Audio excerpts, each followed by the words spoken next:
Wu Feng, a sophomore at Hongdu University, stood 1.75 meters tall.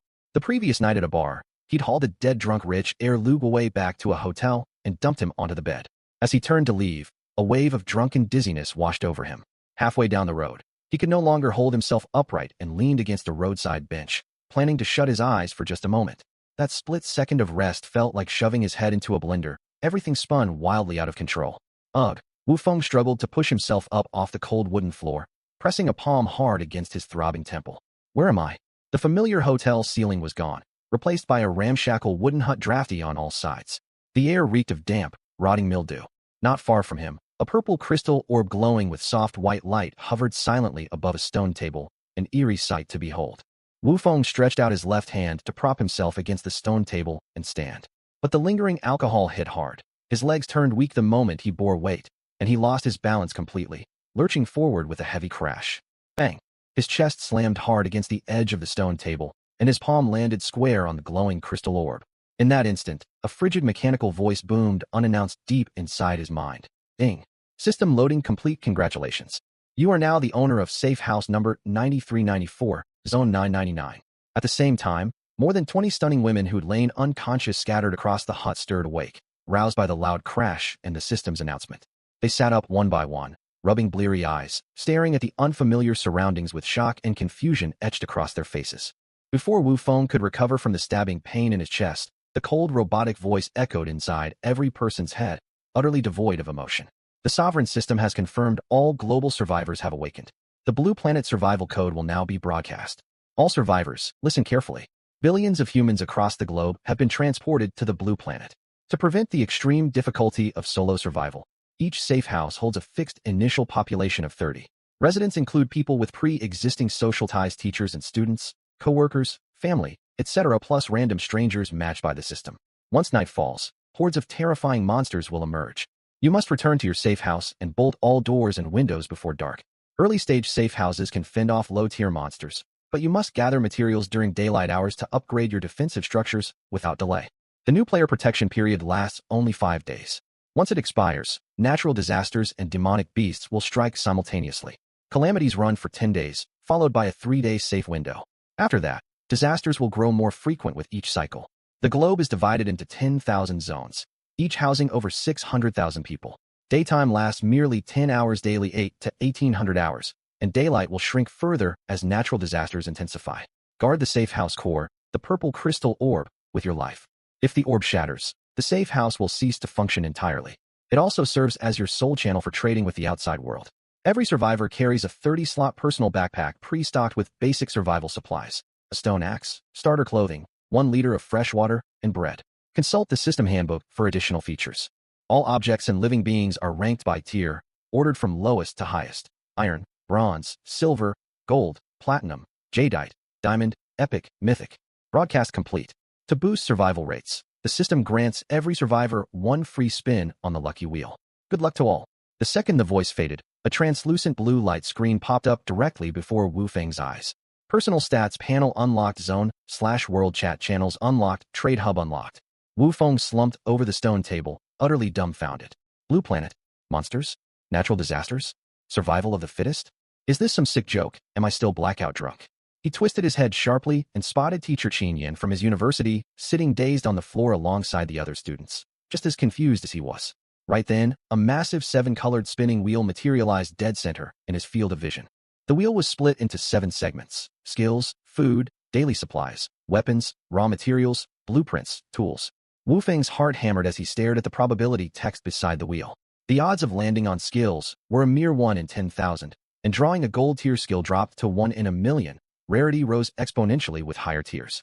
He drew a deep breath and prayed to every deity he could name, hands clasped toward the wheel. Buddha, Jade Emperor, Ultramantiga, please grant me a skill draw. I'd even sacrifice 5 centimeters down there if that's what it takes. Finishing his plea, he squeezed his eyes shut and mentally tapped the start button hard. The pointer whirred at breakneck speed with an ear-splitting click-clack, gradually slowing. Food, weapons, blueprints. The needle drifted slowly past each segment before trembling to a halt on the square, representing hope, a silver tier skill. Ding. Congratulations, Survivor Wu Feng. You have drawn the silver tier skill, reinforcement. As the voice finished, the wheel dissolved into a brilliant white light orb that streaked straight toward Wu Feng's forehead. Then disaster struck out of nowhere. The moment the white light surged into his body, the black jade pendant Lu Guowei, the rich heir he'd carried home drunk the night before, had given him in a past life, erupted into a jet-black stream of light, shooting straight after the white glow into his chest. Ugh! Wu Feng let out a muffled groan, his chest burning as if pressed against a red-hot branding iron. White and black light collided, swirled, and fused violently inside his body. Before he could process what was happening, thunder boomed overhead, and the system alert sounded again, its tone noticeably urgent this time. Ding! Unknown energy detected interfering, skill mutation in progress. Congratulations, Wu Feng. You have obtained the unique hidden mythic-tier skill, amplified reinforcement. Wu Feng froze, then erupted with elation as he pulled open his personal panel. Everything can be reinforced? It can spawn extra affixes and new skills too. Wu Feng's mouth stretched into an uncontrollable grin as he read the description, snickering to himself alone. Mid-laugh, he suddenly remembered the desperate vow he'd made for the wheel's spin, and his smile froze stiff on his face. He glanced downward instinctively, his expression solemn and resolute. Sorry, old boy. To stay alive, you'll have to make a sacrifice. The women nearby who'd just finished their own spins watched this scene, thoroughly creeped out. The man named Wu Feng alternated between giggling to himself, staring blankly downward, and wearing a mournful expression.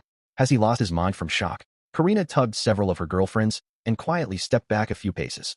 Even Qin Yen in the distance pulled the other female students away, eyeing Wu Feng warily. Noticing everyone's wary distance, Wu Feng straightened up and composed his expression. Teacher Qin, why is everyone stepping back? We need to discuss cooperating to survive. He walked toward Qin Yen as he spoke. Relieved to see Wu Feng acting normal again, Qin Yan's brows knit tight as she gestured at the crowd of women with blonde hair, blue eyes, and varied complexions. Student Wu, cooperation is absolutely necessary. But our biggest hurdle right now is the language barrier. We cannot communicate with one another at all. Wu Feng blinked. She was right. Aside from him, his teachers and fellow Hong nationals, there were survivors from the Polar Bear Nation, Sunlight Nation, and many other countries. Note: all nations and settings in this novel are purely fictional and bear no relation to real-world geography or countries. The system brought us all together, so there must be a solution. Wu Feng calmed his mind and scanned the system panel rapidly. He spotted an unassuming language button in the top left corner. He tapped it with his mind, and a lengthy list of languages popped open. Wu Feng scrolled all the way to the bottom and selected the glowing golden option, Universal All-Language Auto-Translation. A warm current washed over his brain instantly. Wu Feng turned to face the crowd, cleared his throat, and spoke in a steady tone. Ladies, can everyone understand me now? The noisy, panicked hut filled with dozens of foreign tongues fell dead silent in an instant. Every woman stared at Wu Feng in shock. Karina's wide blue eyes widened with disbelief, and she exclaimed fluently in Polar Bear Nation's language, "Good heavens! Can you speak our tongue?" "No, wait, I can understand yours." Wu Feng smiled faintly and gestured toward his system panel. "It's not my talent, it's a system feature. Check the top left corner, tap the language button, and select Universal All Language. We'll have zero communication barriers from here on out." No one wasted a second after hearing this. They fumbled frantically to pull up their own system interfaces. Panic still lingered thick in the air, yet logic told them collapse was a luxury they could not afford. In this cruel, unknown world, basic communication was the foundation of any alliance. If they could not even talk to one another, cooperation was nothing but empty words. Before monsters even laid siege that night, internal conflict and mutual suspicion would tear them apart and seal their fates. While the women familiarized themselves with the system menus, Wu Feng quickly opened the 4-tab layout in the bottom right corner. Character panel, chat channels, safe house panel, team panel, personal backpack skill panel. He pulled up his character and safe house stats first, his brows drawing tight at the numbers displayed. Personal stats panel name, Wu Feng gender, male age, 20 title, none innate skill. Mythic tier amplified reinforcement non-upgradable safe house assignment. Owner of safe house number 9394, zone 999 level, 0 condition. Healthy HP, 100 0 HP equals instant death spirit power, 100 shock onset below 10, brain death at 0 vitality, 100 paralysis below 10, fatal overexertion at 0 stamina, 10 average adult baseline, governs vitality cap and physical durability strength, 10 average adult. Baseline, governs physical attack damage spirit, 10 average adult baseline, governs magic damage and spirit capacity endurance, 10 average adult baseline, governs physical defense and willpower agility, 10 average adult baseline, governs movement and attack speed unassigned stat points, 0 level up experience, 0/10 note. Every level up grants +1 to all base stats, +1 free unassigned stat point. Character evaluation, A takeout meal monsters would fight over. Wu Feng's mouth twitched sharply at the brutally honest evaluation. He switched to the Safe House panel next. Safe House stats tier. Level 1 dimensions. 20m x 20m guardrail perimeter included safety rating. 5 extremely low status. Protection period 5 days remaining next upgrade requirement. Lumber times 10, stone times 10 Safe House evaluation. A flimsy takeout box any monster can tear open. This system's roasts are absolutely brutal, Wu Feng muttered helplessly. Glancing around the drafty ramshackle hut, he saw the rickety branch guardrails stuck shallowly in the dirt outside the cracks, barely enough to hold back a stray dog, let alone ravenous beasts. The takeout box comparison was far too accurate. He refocused on the women, who'd finished activating the translation function and now whispered among themselves. Wu Feng cleared his throat and raised his voice. Ladies, may I have your attention? All heads turned toward him, and he spoke with a grave expression. I'm sure everyone heard the system's broadcast. If we do not stand united, none of us will survive even this first night. Forget the natural disasters 7 days from now. Just look at those pathetic guardrails outside. What monster could they possibly stop? If beasts break through, the consequences will be catastrophic. Panic surged through the women at his words. Karina, the beauty from the polar bear nation, spoke up. Wu Feng, you see the full picture clearly. Do you have a plan we can all discuss? Note, team members may view each other's profiles via the team panel. Qin Yin nodded beside her. Agreed, Student Wu. You are the Safe House owner. Share whatever plans you have. With the crowd silent and waiting for direction, Wu Feng laid out his 3-part strategy without hesitation. First, resource consolidation. Everyone lay out all supplies you drew from the wheel, and we sort out usable stock immediately. Second, skill disclosure. Post all your skills to the team chat, so I can assign tasks appropriately. Third, divided labor. Upgrading the Safe House demands massive lumber and stone, not to mention food and water. Our workload is enormous. We will split into 4 squads. Exploration team, logging team, resource gathering team, and logistics team. His gaze sharpened as he swept over every woman present. Finally, for the sake of our survival, I will not tolerate anyone dragging the group down. If I discover anyone putting the whole team in danger out of selfish motives, I will exercise my owner authority to evict them from the Safe House. His words were harsh, yet carried immense weight in the face of life or death. After a brief round of discussion among the group, Eliza from the Americas stepped forward first. If no one has a better alternative, my friends and I fully support Wu Feng's plan. Shortly after, smaller groups each held quick private talks and voiced their agreement. Qin Yin from Hong Nation, Karina from Polar Bear Nation, Lin Yunhee from Sovereign Nation, Anna from White Crow Nation, Isabel from France, the Ella sisters from Anglo-German Nation, and Kitagawa Kyoko from Sunlight Nation all nodded their consent. With the group unified, Wu Feng issued his first order. Very well. Post all your skills to the team chat now. A flood of skill notifications quickly filled the channel. Wu Feng skimmed through them rapidly, mentally calculating the full potential of their party. Support skills Qin Yin, Purification Silver Lin Yunhee, Insight Sight Gold Isabel, Healing Arts Platinum Charlotte, Aura Boost Bronze Anna, Divination Platinum. Passive skills Kitagawa Enzu, Eagle Eye Bronze Han Xiaoyan, Danger Sense Silver. Life crafting skills Su Jessen, Fabrication Bronze Victoria, Tailoring Silver, Defensive skills Sophia, Earthen Wall Silver. Offensive skills Ella Elder Sister, Fireball Iron Mila Younger Sister, Ice Arrow Iron Eliza. Telekinesis Platinum Kitagawa Kyoko, Swift Shadow Swordsmanship Gold. Transformation skills Karina, Dragon's Wrath Jadeite tier. 2 skills stood out far above the rest. The first was Karina's Jadeite tier Dragon's Wrath. The second caught Wu Feng's particular attention, Anna's Divination. Anna, step forward please. Wu Feng called her name in a solemn tone after reading the skill description. A young woman around 23 stepped out from the crowd. She wore her chestnut brown long hair tied into a loose low ponytail, her sapphire blue eyes soft, a gentle smile playing on her lips. She wore a black camisole midi dress, sheer thin stockings covering her long legs, and short-heeled clear crystal slippers. Every movement balanced elegant poise with quiet mature charm. Anna walked over to the stone table and sharply sensed Wu Feng's gaze lingering beneath the hem of her skirt.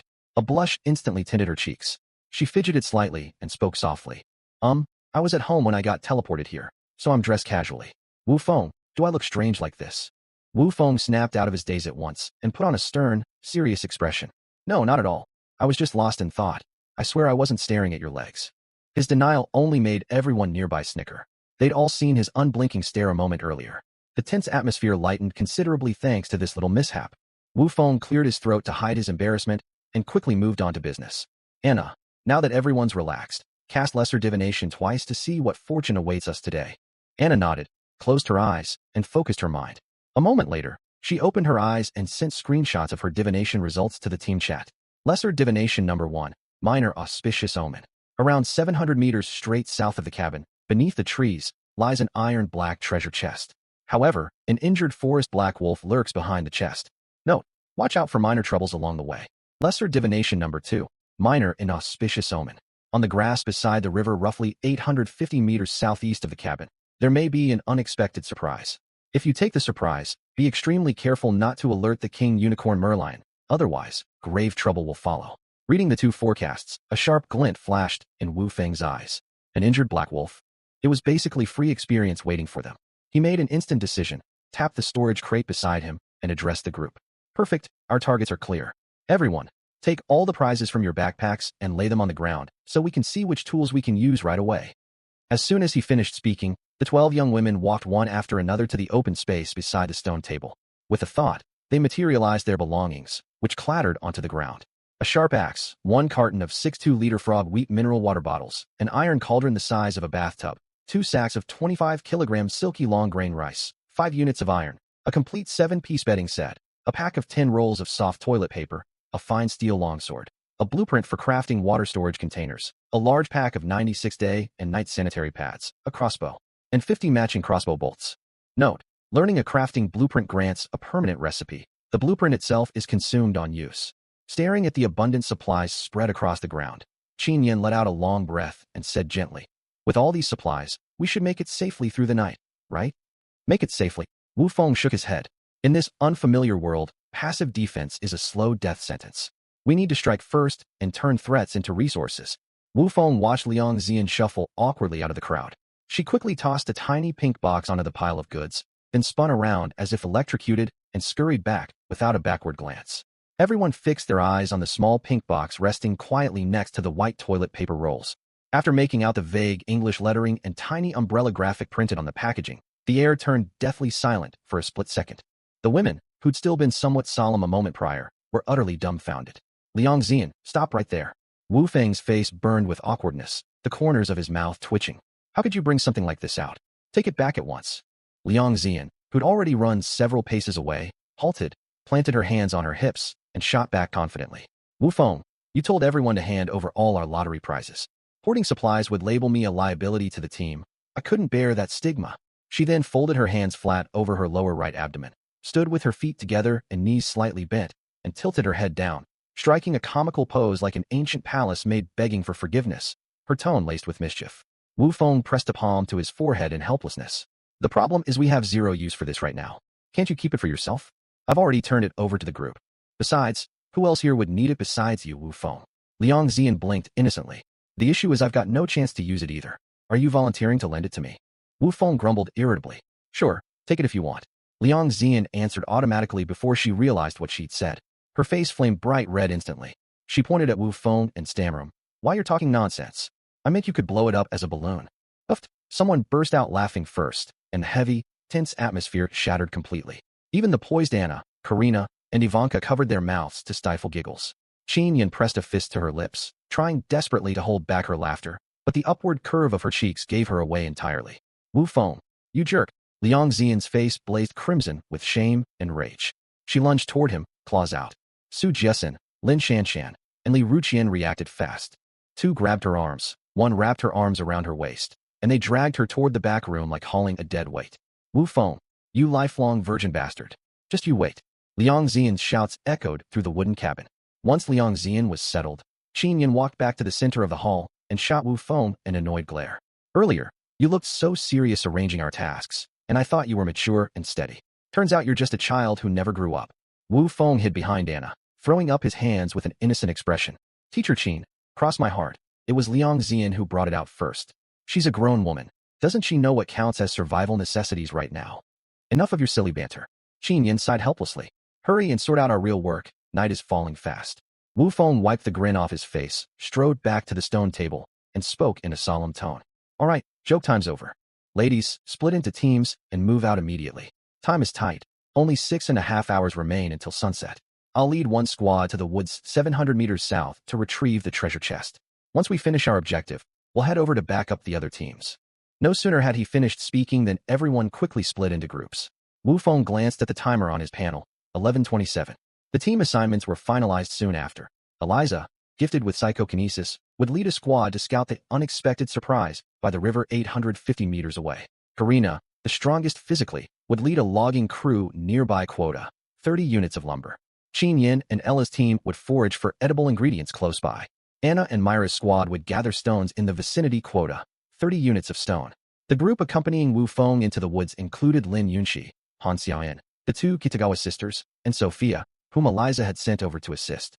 Wu Feng walked over to the pile of supplies and picked up 3 weapons to distribute: common iron black longsword strength +2, bronze axe strength +3, stamina +1, and composite crossbow bronze strength +2, agility +2. After a brief discussion, the crossbow went to Atsuko Kitagawa, who excelled at archery and possessed the Eagle Eyes passive. The longsword was given to Kyoko Kitagawa, a kendo practitioner with a swift shadow swordsmanship skill. The iron black axe was handed to Karina for logging duty. All remaining supplies were stored in the communal storage crate beside the stone table. Once preparations wrapped up, Qin Yin stepped beside Wu Feng, her tone a mix of concern and curiosity. Wu Feng, are you sure you'll be fine leading a squad alone? Also, what did you draw from the lottery earlier? Wu Feng hadn't planned to reveal his skill. It was far too overpowered, and exposing it would only attract unnecessary trouble. But Qin Yin had asked directly, and they'd all been cooperating honestly, so he saw no reason to keep it hidden. After a moment's thought, he shared his skill panel to the team chat. Qin Yin glanced down, her pupils suddenly constricting, and she gasped aloud without thinking.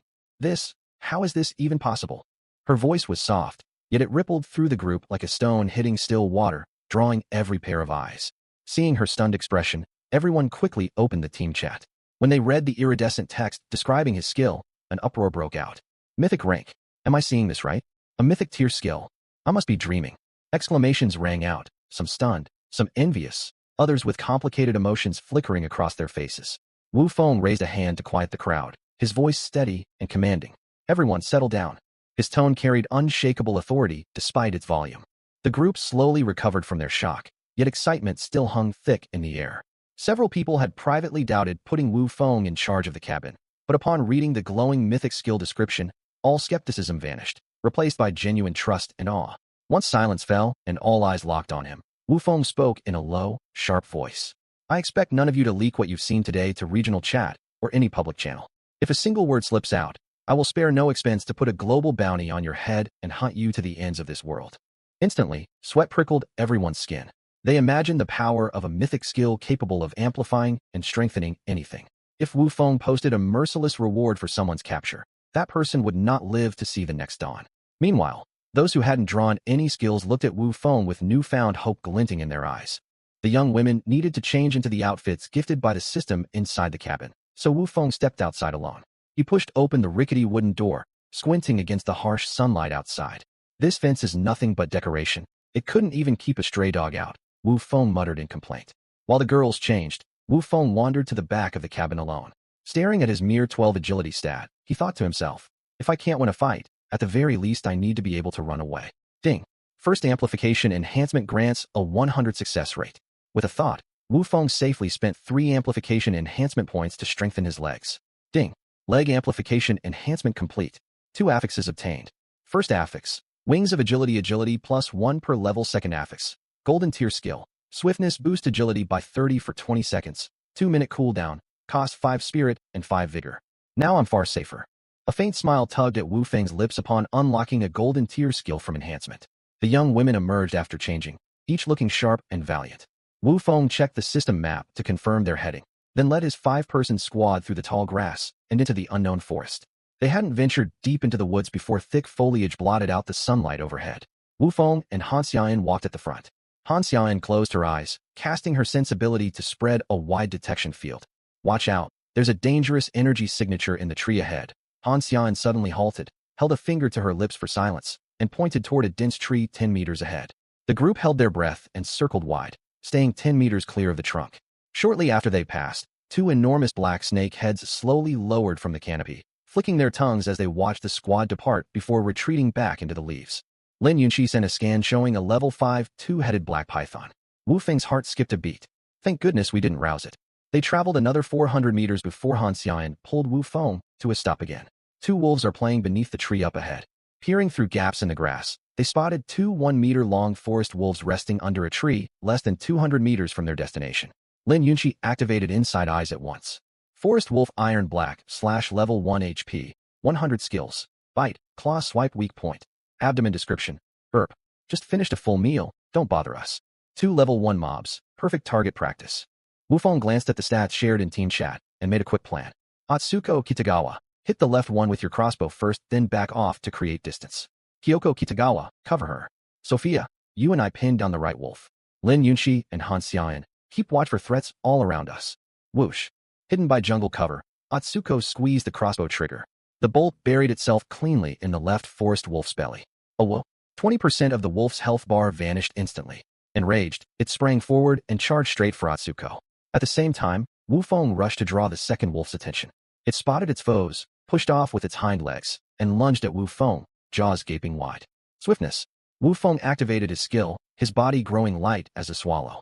At the split second the wolf's fangs would have sunk into his throat, he leaped backward, narrowly dodging the strike. The wolf's momentum carried it forward, off balance with no follow-up attack ready. Earthen wall. Sophia waved a hand. The ground rumbled and a 3-meter-tall stone barrier erupted out of nowhere, slamming hard into the wolf's flank. Boom. The brutal impact sent the beast flying over 4 meters. It crashed heavily against a boulder, losing 70% of its health in an instant. Die. Wufeng seized the opening, charging forward with his stone axe, and hacking 3 deep blows into the wolf's soft belly. Squelch. Squelch. Squelch. The wolf let out a mournful howl as its health bar emptied, collapsing motionless on the ground. Ding. Congratulations, your party has slain a level 1 forest wolf. You gain 5 experience points. A wispy white light floated above the corpse. Wufeng reached out and grasped it. Obtained, Wolf Feng Blade Iron Black. On the other side, the Kitagawa sisters fought in seamless coordination. Kyoko's longsword parried and distracted the second wolf, while Atsuko finished it off with crossbow bolts. When Atsuko's final bolt struck, the nearly dead wolf crumpled. In the next instant, 6 streaks of golden light wrapped around every squad member. They'd all leveled up. A warm surge of energy washed over their bodies, fully restoring all stamina and spirit spent during the fight. Wufeng knelt beside the wolf carcass and cast Basic Harvest. Ding. Harvest successful. Obtained. Plain wolf hide ×1, wolf meat ×2 kg, wolf bone ×1 kg, beast tendon ×1, intact wolf fong ×1. This system's really stingy. It doesn't even leave any organs behind, and it schemes so much meat and bone too. Wufeng brushed dust off his hands and stood, complaining. He turned to Sophia beside him, genuine admiration in his eyes. Sophia, that earthen wall trick earlier was brilliant. How did you think to use a defensive spell as an attack? Your timing was flawless. No wonder Ivanka sent you to back me up. Praise from Wufeng painted Sophia's pale cheeks pink. She twisted the brown curls at her chest between her fingers and spoke earnestly. Wufeng, you've fallen into a misunderstanding. Don't treat this place like a game. We were transported here. This is a real world. She paused to elaborate. If a rock hits a person in reality, they get hurt. When I summon an earthen wall to crash into something like a boulder, the effect is identical. Even if the system rules the wall itself deals no direct damage, the physics of being knocked flying, slammed, and thrown to the ground still register as valid injury. Note, similar to the female grappler's mechanics in the game Dungeon Fighter. Wufeng fell into brief thought. He recalled how recklessly he'd charged in right after activating swiftness, and a chill ran through him thinking how close he'd come to disaster. I haven't fully adjusted my mindset to this world yet. I treated it like a video game the second I cast my skill. From now on, I need to play it slow and steady, he muttered to himself. After collecting his thoughts, Wufeng quickly opened his personal panel to check his updated stats.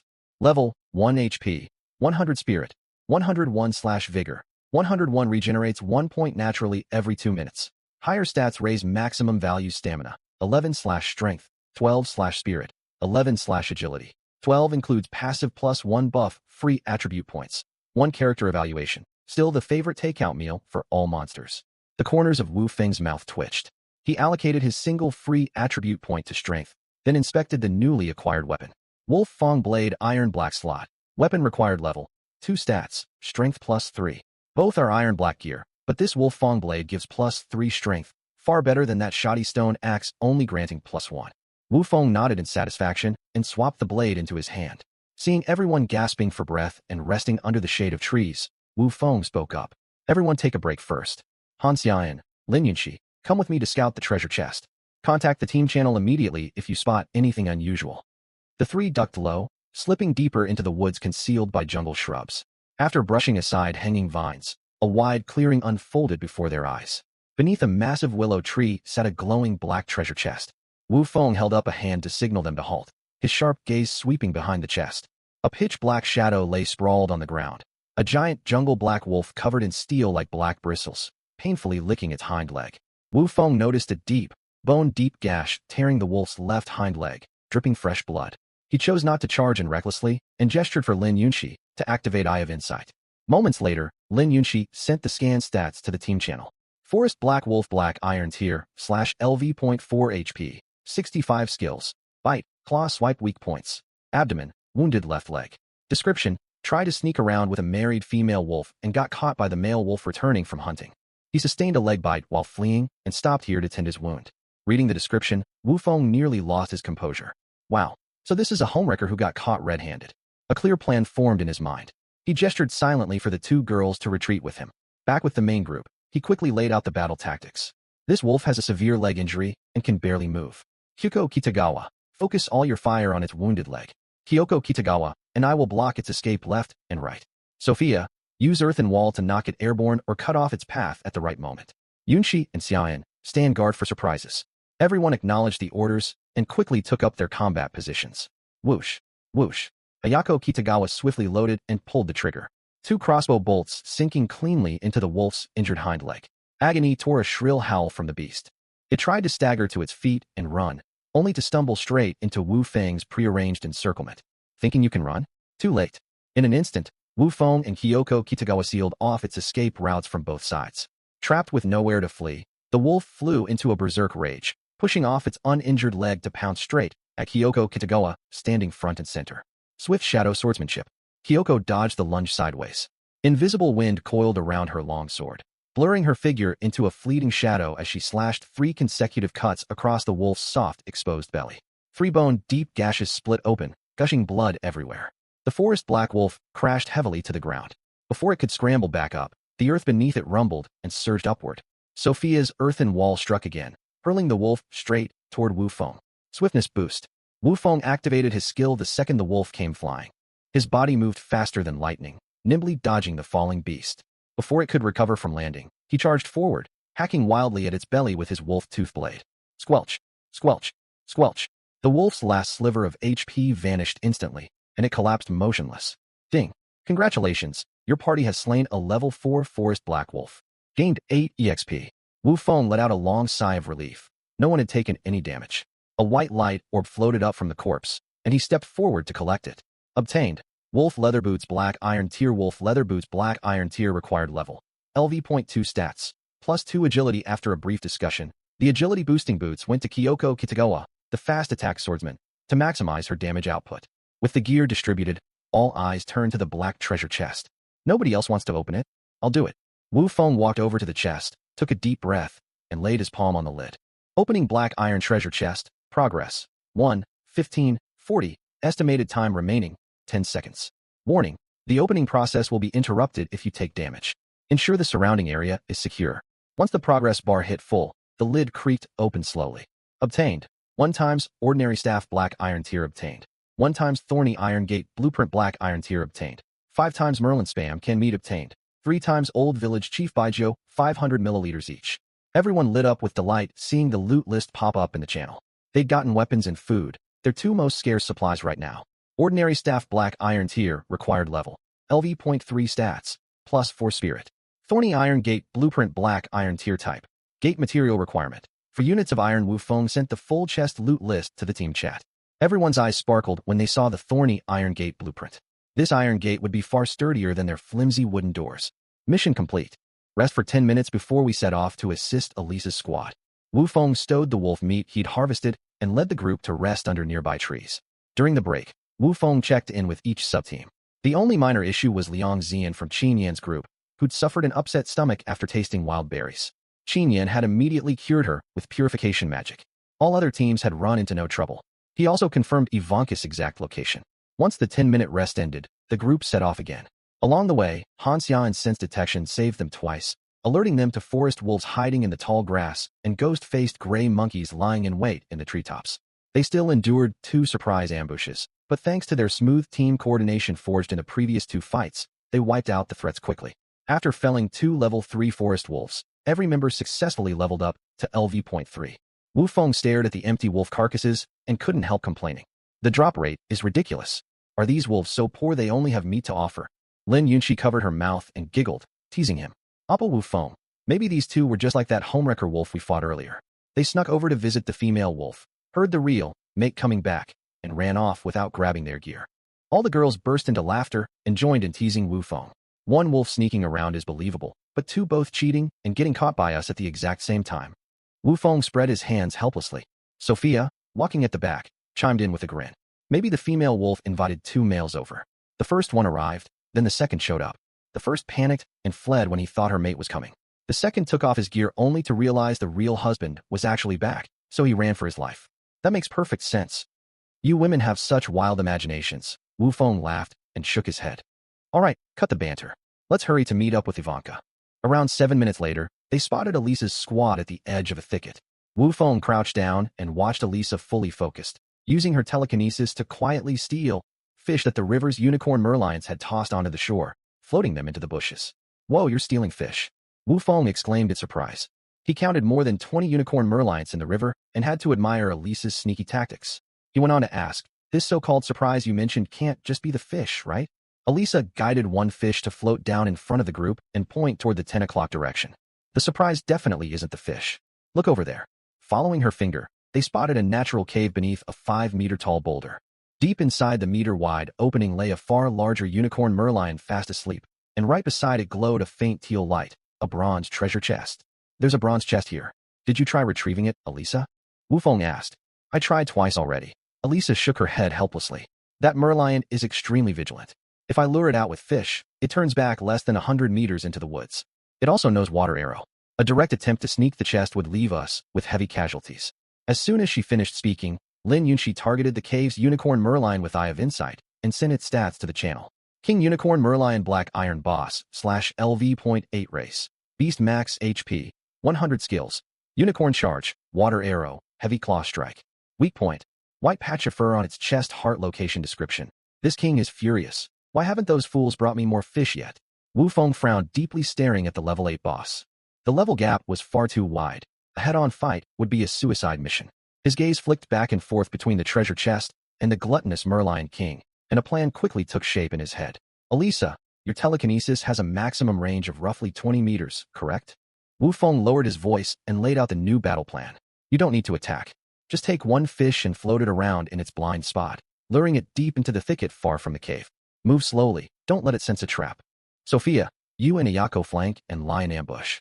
Once this big beast chases the bait 90 meters out, Sophia use earthen wall to block its path, and Ayako harry it with ranged attacks. Kyoko and I will dash in to open the chest while it's distracted. Understood. Elisa nodded, her fingertips twitching. A fish resembling a grass carp lifted off the ground, floating as if alive along the edge of the grass, drifting slowly backward and sideways. The unicorn Merlion King twitched its nose and lifted its massive lion head sharply. When it spotted the free meal floating slowly away, its feral glare faded, replaced by greedy hunger. It let out a low growl, its bulky body moving with surprising agility as it bolted out of the cave to chase the bait. Now move. Once the monster had chased the bait 60 meters away, Wu Feng let out a sharp shout and sprinted out of the bushes like a cheetah. Kyoko hot on his heels. The two reached the boulder in an instant. Without hesitation, Wu Feng pressed his palm flat against the bronze chest lid. Opening bronze treasure chest. Progress. 1, 10, 15. Estimated time remaining. 15 seconds.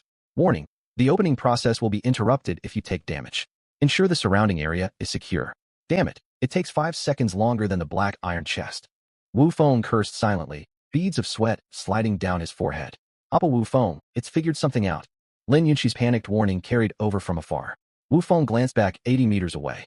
The unicorn merlion had sensed the commotion behind it, abandoned the bait, and spun around on a dime. Pale blue light gathered at its horn, forming a crystal clear water arrow, its water arrow skill. Shit. Wu Feng gritted his teeth. 8 seconds still left on the progress bar, helpless dread washing over him. Whoosh. The water arrow sliced through the air straight for Wu Feng's back. At this critical moment, the ground rumbled and surged upward 30 meters between Wu Feng and the monster, earthen wall. Sophia's support arrived just in time. A thick earthen barrier shot up to block the projectile. The water arrow slammed hard into the wall, punching a large hole through it, yet 90% of its force was dissipated. The remaining water fizzled out midair. That was way too close. Wu Feng exhaled in relief, his taut nerves unwinding as he fixed his full attention on the chest progress bar. Progress, 98, 99, 100. Ding. Congratulations on opening the bronze treasure chest. Boom. A dull mechanical snap echoed, and the bronze chest lid flew wide open. Wu Feng didn't pause to read the system loot notification, roaring immediately. We've got the loot. Retreat now. Meanwhile, the unicorn merlion flew into a violent rage after seeing its water arrow blocked by a mere earthen wall. It let out a deafening roar and charged forward recklessly. It closed to 40 meters from Wu Feng when another earthen wall shot up from the ground. The merlion paid it no heed, slashing its sharp claws hard against Sophia's newly raised barrier. A sharp crack split the solid wall into countless fissures. Hurry away. The wall won't hold long. Sophia's face paled pale white. Casting two earthen walls back to back in quick succession drained her spirit power severely. Wu Feng sprinted over to grab the pale-looking Sophia, and together with Kyoko, they bolted into the dense woods to the side. Elisa also dropped her lure distraction at once, lifting her own body with telekinesis and darting behind trees to rejoin the main group. After smashing through the earthen wall, the unicorn merlion stared at their fleeing backs, hesitation flickering across its features.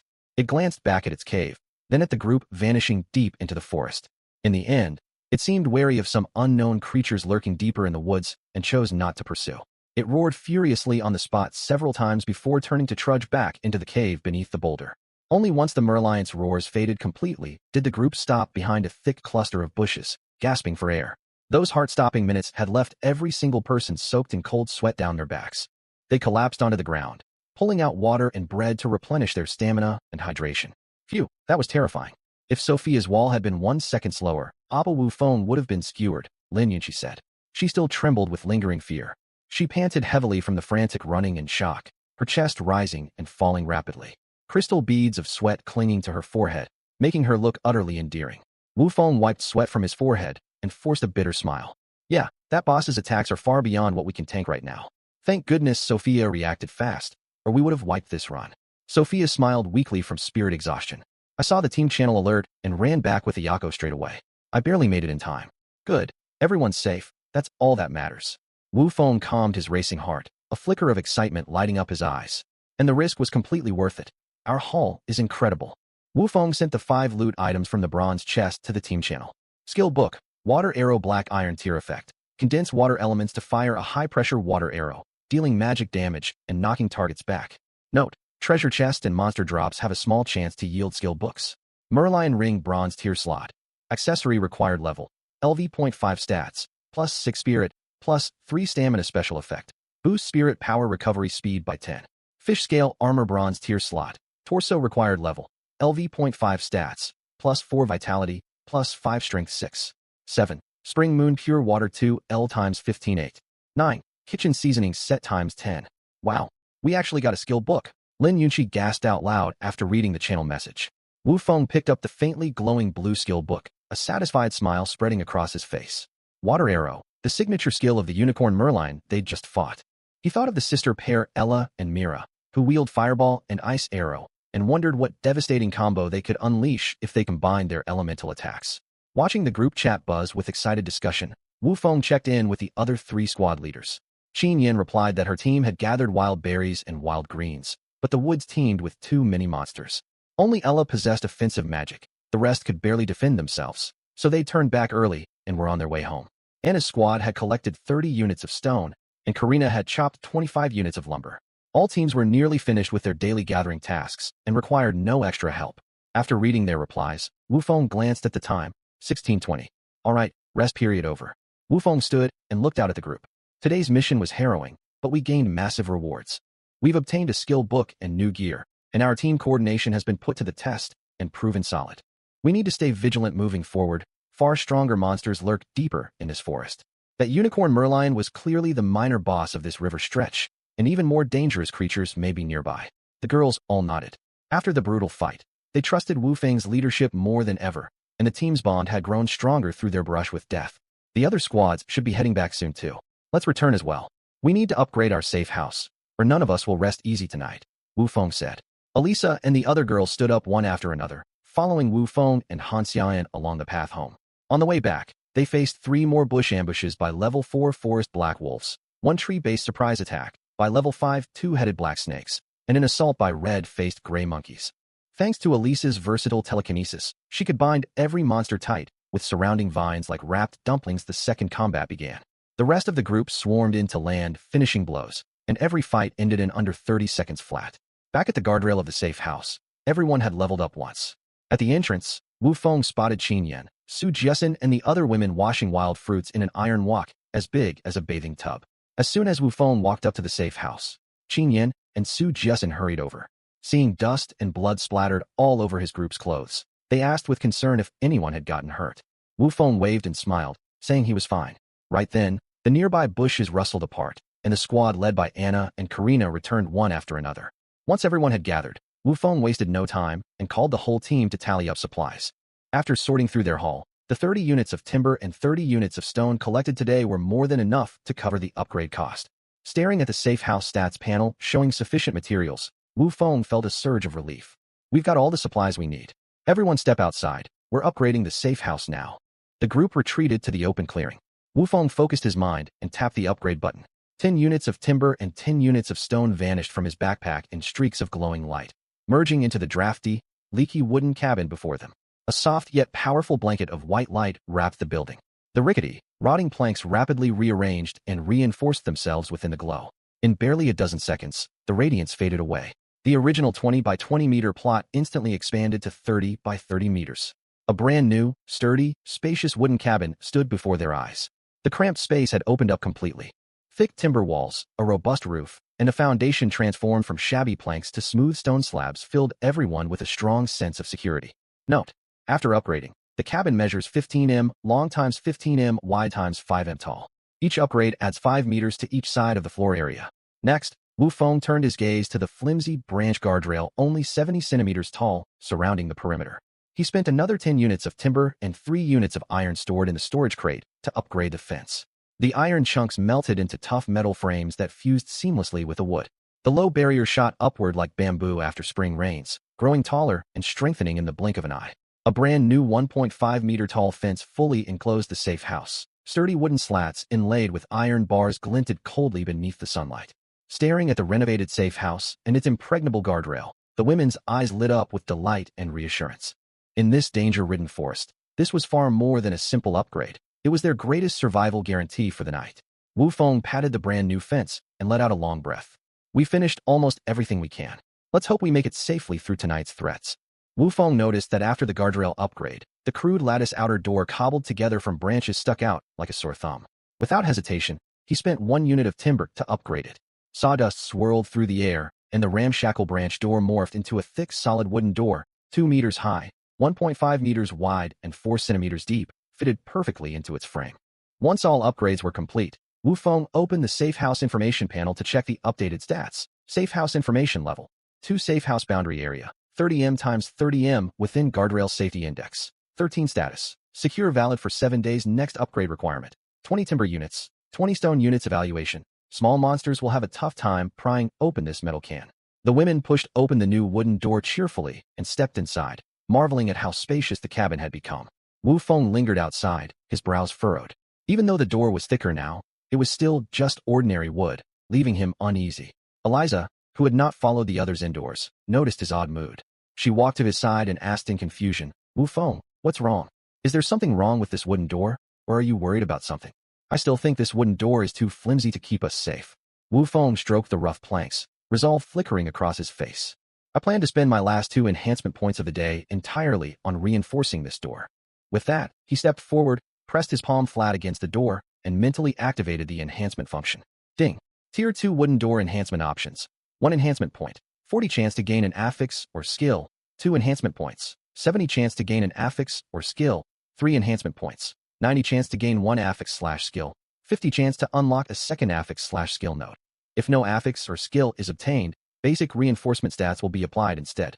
Glancing at the 3-point option with its high success rate, Wu Feng hovered his finger mid-air, hesitating. Part of him wanted to save the points for tomorrow's upgrades. But then he thought, the forest after dark was crawling with threats. What good would save points do if they couldn't survive the night? Having made up his mind, he tapped the second option without further delay. Ding! Tier 2 wooden door acquired affix. Sturdy. Great luck! Wu Feng rejoiced and quickly pulled up the door's detailed stats. Name: Tier 2 wooden door. Quality: black iron. Durability: 130 130ths reparable with timber, defense, 26, affix, sturdy, boosts defense by 30 and durability by 30. Flavor text. Ugh, this wood's rock hard. A forest wolf that cracked its fangs trying to break in. A faint smile tugged at Wu Feng's lips reading the humorous flavor text. Its defense had skyrocketed to 26, and durability hit 130, more than solid enough for their current stage. He patted the reinforced door one last time. Its heavy, substantial weight chased away the last of his anxiety. He turned and nodded at Eliza. Let's head inside. We should be safe through the night. The two walked into the cabin one after the other. The space was far roomier than before, with wooden windows set into each thick timber wall. A stone stove stood at the far left end, and a simple partitioned wooden toilet sat opposite it. The group sat chatting in the center of the spacious new floor. The once empty, cold cabin felt warm and lively, filled with their laughter. Wu Feng stepped before them and clapped his hands to grab their attention. It's getting late. Set aside all materials and food ingredients. Then bring out all unneeded loot from today to divide quickly. After that, we'll make dinner. Wu Feng focused his mind and emptied all the loot dropped from treasure chests and minor monsters they'd slain along the way onto the cabin floor. Karina and Ivanka stepped forward in unison, placing their unused equipment into the pile as well. Wu Feng stepped forward and picked up the glowing skill book water arrow, instantly drawing every woman's gaze. I don't need to tell any of you how rare this skill book is. Wu Feng waved the book with a playful grin. We'll start an auction, starting bid, 1 kiss. Every woman shot her hand up at once, filling the room with excitement. When Madeline from the French faction shouted 20 long, deep kisses, the normally quiet Liang Xian lost her head and shot to her feet, yelling loudly, 1 whole night. Silence crashed over the room. Everyone twisted around to stare at Liang Xian in shock. Wu Feng raised an eyebrow in surprise, then sighed and smiled. All right, enough teasing. If I just hand the book to one person, it'll stir up conflict. All of you who don't have skills step forward, rock, paper, scissors. Winner takes it. Truth be told, Wu Feng wanted the book for himself, but prioritizing the team's overall strength, he decided to give it to a teammate without any combat skills. Besides, the enhancement points would reset at 9 tomorrow morning after midnight hit. He planned to reinforce his hands then. He was confident he'd unlock a skill affix sooner or later. After several intense rounds of rock, paper, scissors, Liang Xian came out victorious. The other women watching never imagined the bold, carefree girl would have such incredible luck. Wu Feng was equally taken aback. Liang Xian had struck lucky today. The remaining items were distributed next, split based on each member's contribution and class needs. Wu Feng, who'd contributed the most, claimed the fish scale armor. Eliza received the lionfish ring. Sophia took the basic staff, and the remaining 5 white tier pieces of gear went to whoever needed them most right now. Once distribution wrapped up, leftover supplies including the uncraftable black iron thorn gate blueprint, wolf fangs, and beast hides were stowed in the 100-slot shared storage crate. Wu Feng sorted through his backpack, keeping hold of the fish scale armor, 2 2-liter bottles of purified water, 5 can luncheon meats, and 3 bottles of liquor. Eliza's squad had an excellent haul today, catching nearly 100 fish, far too many to bring all inside. They set aside 6 to cook for dinner. Meanwhile, Jin Yan's group laid out wild vegetables and berries they'd foraged outside on the table. Su Jessen had crafted 2 large round tables and 30 chairs with her crafting skill, using 2 stone units and 2 timber units each from Karina and Anna. The leftover materials were turned into over 20 stone plates, 30 wooden bowls, wooden spoons, and chopsticks. Watching the women bustling about preparing food, Wu Feng thought to himself thankfully. None of the team were spoiled, pampered princess types. Curious about how other survivors were faring, he opened the regional chat channel. Regional Channel Zone 999. There are 10,000 zones across Blue Star, each holding over 600,000 survivors, with roughly 10,000 safe houses total. Hey punk upstairs, dare to post your coordinates? Watch me bring a crew to hunt you down. Listen up everyone, I'm the King of India. Send me 10 iron units if you see this message, and I'll name you a general once we return home. Note, all countries mentioned in this story are fictional and unrelated to real-world nations. Dummy above, I'm the ruler of the entire world. Send me 10 iron units. I'll make you planet leader. Any kind, brother, spare a few timber units? I'll trade nude photos, sending current pictures now. Ugh, don't disgust me with that garbage. Dad, it's me, Kuan. Where are you? Son, I'm right here. Son, I'm right here. Son, I'm right here. The channel flooded with meaningless spam without a single useful piece of intel. Wu Feng could not even muster the energy to complain, trapped in a survival alien world, and these people still wasted time fooling around in chat. None of these people have any sense of crisis, chatting nonstop on the channel. I wonder how they'll survive tonight, Wu Feng muttered in frustration. The women sitting beside him giggled and crowded closer after hearing his remark. Feng Kuan, why bother worrying about them? Just treat it like an entertainment show. I'm having fun reading it. Kitagawa Apricot pouted. Han Chaiyong, lying on the floor nearby, chimed in teasingly. Apricot's right. Appa Wu Feng, you're not planet leader, so who cares if they live through tonight or not? I only wanted to gather information about other areas. I couldn't care less whether the strangers in chat live or die. Wu Feng shrugged helplessly. He stood and glanced over, spotting Alina and Karina viewing the marketplace crystal projection. He wandered over to peek, shocked to see one iron unit cost 7 timber units. Before he could study the prices further, Qinyan called everyone to dinner. The group gathered around the twin tables laden with 8 dishes: braised wolf meat, chopped chili fish head, steamed fish belly, stir-fried wild greens, wild green vegetable fishtail soup, deep-fried fish fillets, braised fish chunks, and a fresh wild fruit platter for dessert. Everyone's appetites spiked instantly, and they took their seats. The women had eaten politely at first, but watching Wu Feng wolf down large mouthfuls of meat and soup, they tossed aside their ladylike manners and dug in heartily. By the time dinner finished, twilight had swallowed the sky, and the silence of their first night in the forest began to settle. None of the people inside the cabin noticed a strange dark figure standing at the treeline outside. Its sickly lime-green eyes glowed eerily like 2 cold ghost flames, fixed unblinkingly on the wooden cabin as if waiting for full nightfall. The system clock ticked exactly to 1800 hours. Outside, the last streak of sunset light vanished into darkness as the sun set on schedule. Rustling footsteps echoed from the quiet woods, countless paws scraping across dead fallen leaves. Wu Feng turned back to the cabin, where the women sat huddled around the fire pit warming themselves, scrolling the regional chat and chatting. He walked over and lay down beside Ivanka. Only then did he notice Eliza had changed out of her default system uniform back into her original clothes. She wore a soft white button-up shirt. Her lazy recline stretched the fabric tight over her curves, the collar slightly unbuttoned to exude casual charm. Below, a tight pencil skirt paired with black sheer stockings, her long straight legs crossed, toes tapping lightly in good spirits, radiating the allure of a mature woman. Eliza felt his gaze fixed on her, exited the regional chat window, and sat up with a teasing smile. What are you staring at? Do you think my legs look nice? Caught red-handed, Wu Feng put on a dead serious face and made up an excuse. I was noticing how well made and smooth these stockings are. I was wondering where I could get a pair to buy for my girlfriend. Puffed. Liang Xian, Lin Shanshan, and the others burst out laughing at his lie from across the room. Liang Xian teased him between giggles. Wu Feng, since when have you had a girlfriend? None of us knew a thing about her. Spill the details, little Feng. Liang Xian, don't talk nonsense. Wu Feng shot her a stern glare. Don't you remember last week I picked Wang Yan up downstairs in a sports car with flowers? Lin Shanshan stood up to join the ribbing, grinning. Wasn't that sports car Lu Guo's? And Wang Yan's his girlfriend, not yours. You've got it wrong, Shanshan. Liang Xian cut in, doubled over laughing. Little Feng just dropped her off at Lu Guo's hotel room door and eavesdropped outside. That still counts as spending time with her. Doesn't that make her half his girlfriend? As the two teamed up to expose his bluff, Wu Feng lost the mood to admire the stockings. He shook his head helplessly and walked to the window to calm down. He leaned against the windowsill and looked up at the sky. The moon glowed an unsettling pale crimson, scarlet light spilling over the forest and coating every tree in a terrifying blood-red hue. Suddenly, a long, deafening wolf howl echoed deep in the woods behind the safe house. A woo. One after another, answering howls erupted from every direction of the forest. Qinyan walked to the window and stood beside him. You weren't watching the channel earlier. Lots of survivors said monster howls are ringing out all around them. Tonight's definitely not going to be peaceful. Wu Feng did not reply right away. His eyes locked rigidly on a tall tree in the distance. A strange humanoid creature stood beneath its trunk, appearing out of nowhere. A cold chill shot straight up his spine, and cold sweat soaked his back in an instant. At first glance, the thing barely looked human. Beneath the blood moon, sharp clawed hands glinted, its legs slightly bent in a half-crouch, long pointed ears sprouting from its head, and an oval-shaped object hanging around its neck. It stood completely motionless, staring straight at the safe house. Shoo, don't make a sound. Wu Feng's throat tightened, his voice barely a strained whisper squeezed through his teeth. He instinctively held Qinyan back before she could speak another word, his other hand gripping his weapon tight. Qinyan followed his horrified line of sight, and her face blanched pale in an instant.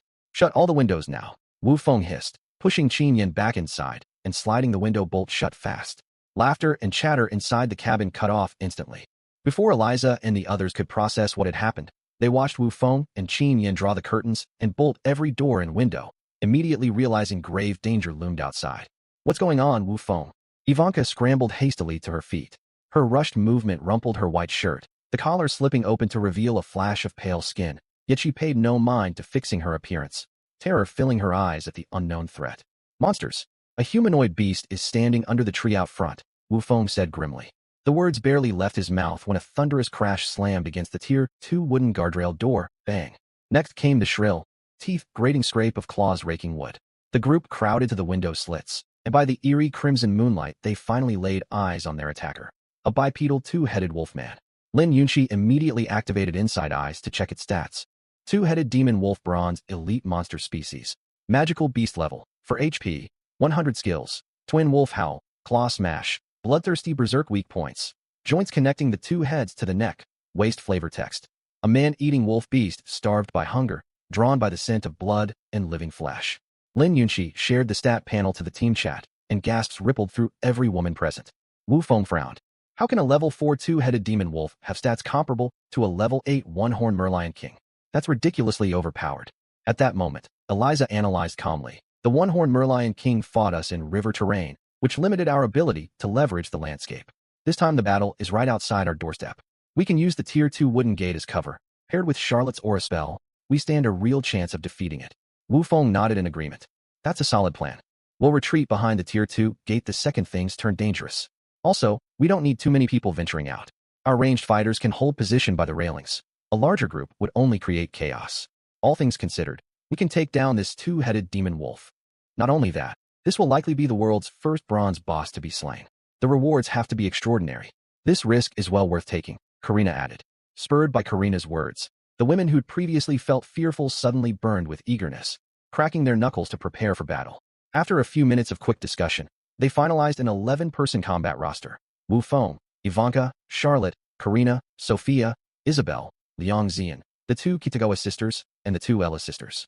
The group quickly moved behind the tier 2 wooden gate. Even through the thick planks, they could clearly feel the savage impact of the two-headed demon wolf slamming against the wood outside. Suddenly, the commotion beyond the gate went silent. It's backing up to charge again. Wu Feng snapped a low warning. He watched the two-headed demon wolf retreat roughly 10 meters past the railings before surging forward with explosive speed, hurtling toward the gate like an artillery shell. The instant it was about to collide with the wood, Sophia waved her staff, and an earthen wall shot up out of the ground directly in front of the entrance. Boom. Caught completely off guard, the two-headed demon wolf crashed full force into the earthen barrier. Cracks spiderwebbed across the wall in an instant. The wolf's primary head spun dizzyingly from the blow, and its secondary neck head was stunned stiff as well. Around 20% of its health bar vanished on the spot, and it staggered unsteadily as it scrambled back to its feet. Now's our chance. Seeing this perfect opening, the group did not hesitate. Wu Feng charged forward first, the rest hot on his heels, leaping out through the gap in the earthen wall. At the same time, Kyoko Kitagawa, the Ella sisters, and Liang Xian unleashed ranged assaults from the side railings. Kyoko Kitagawa moved with lightning-fast footwork, reaching the demon wolf first.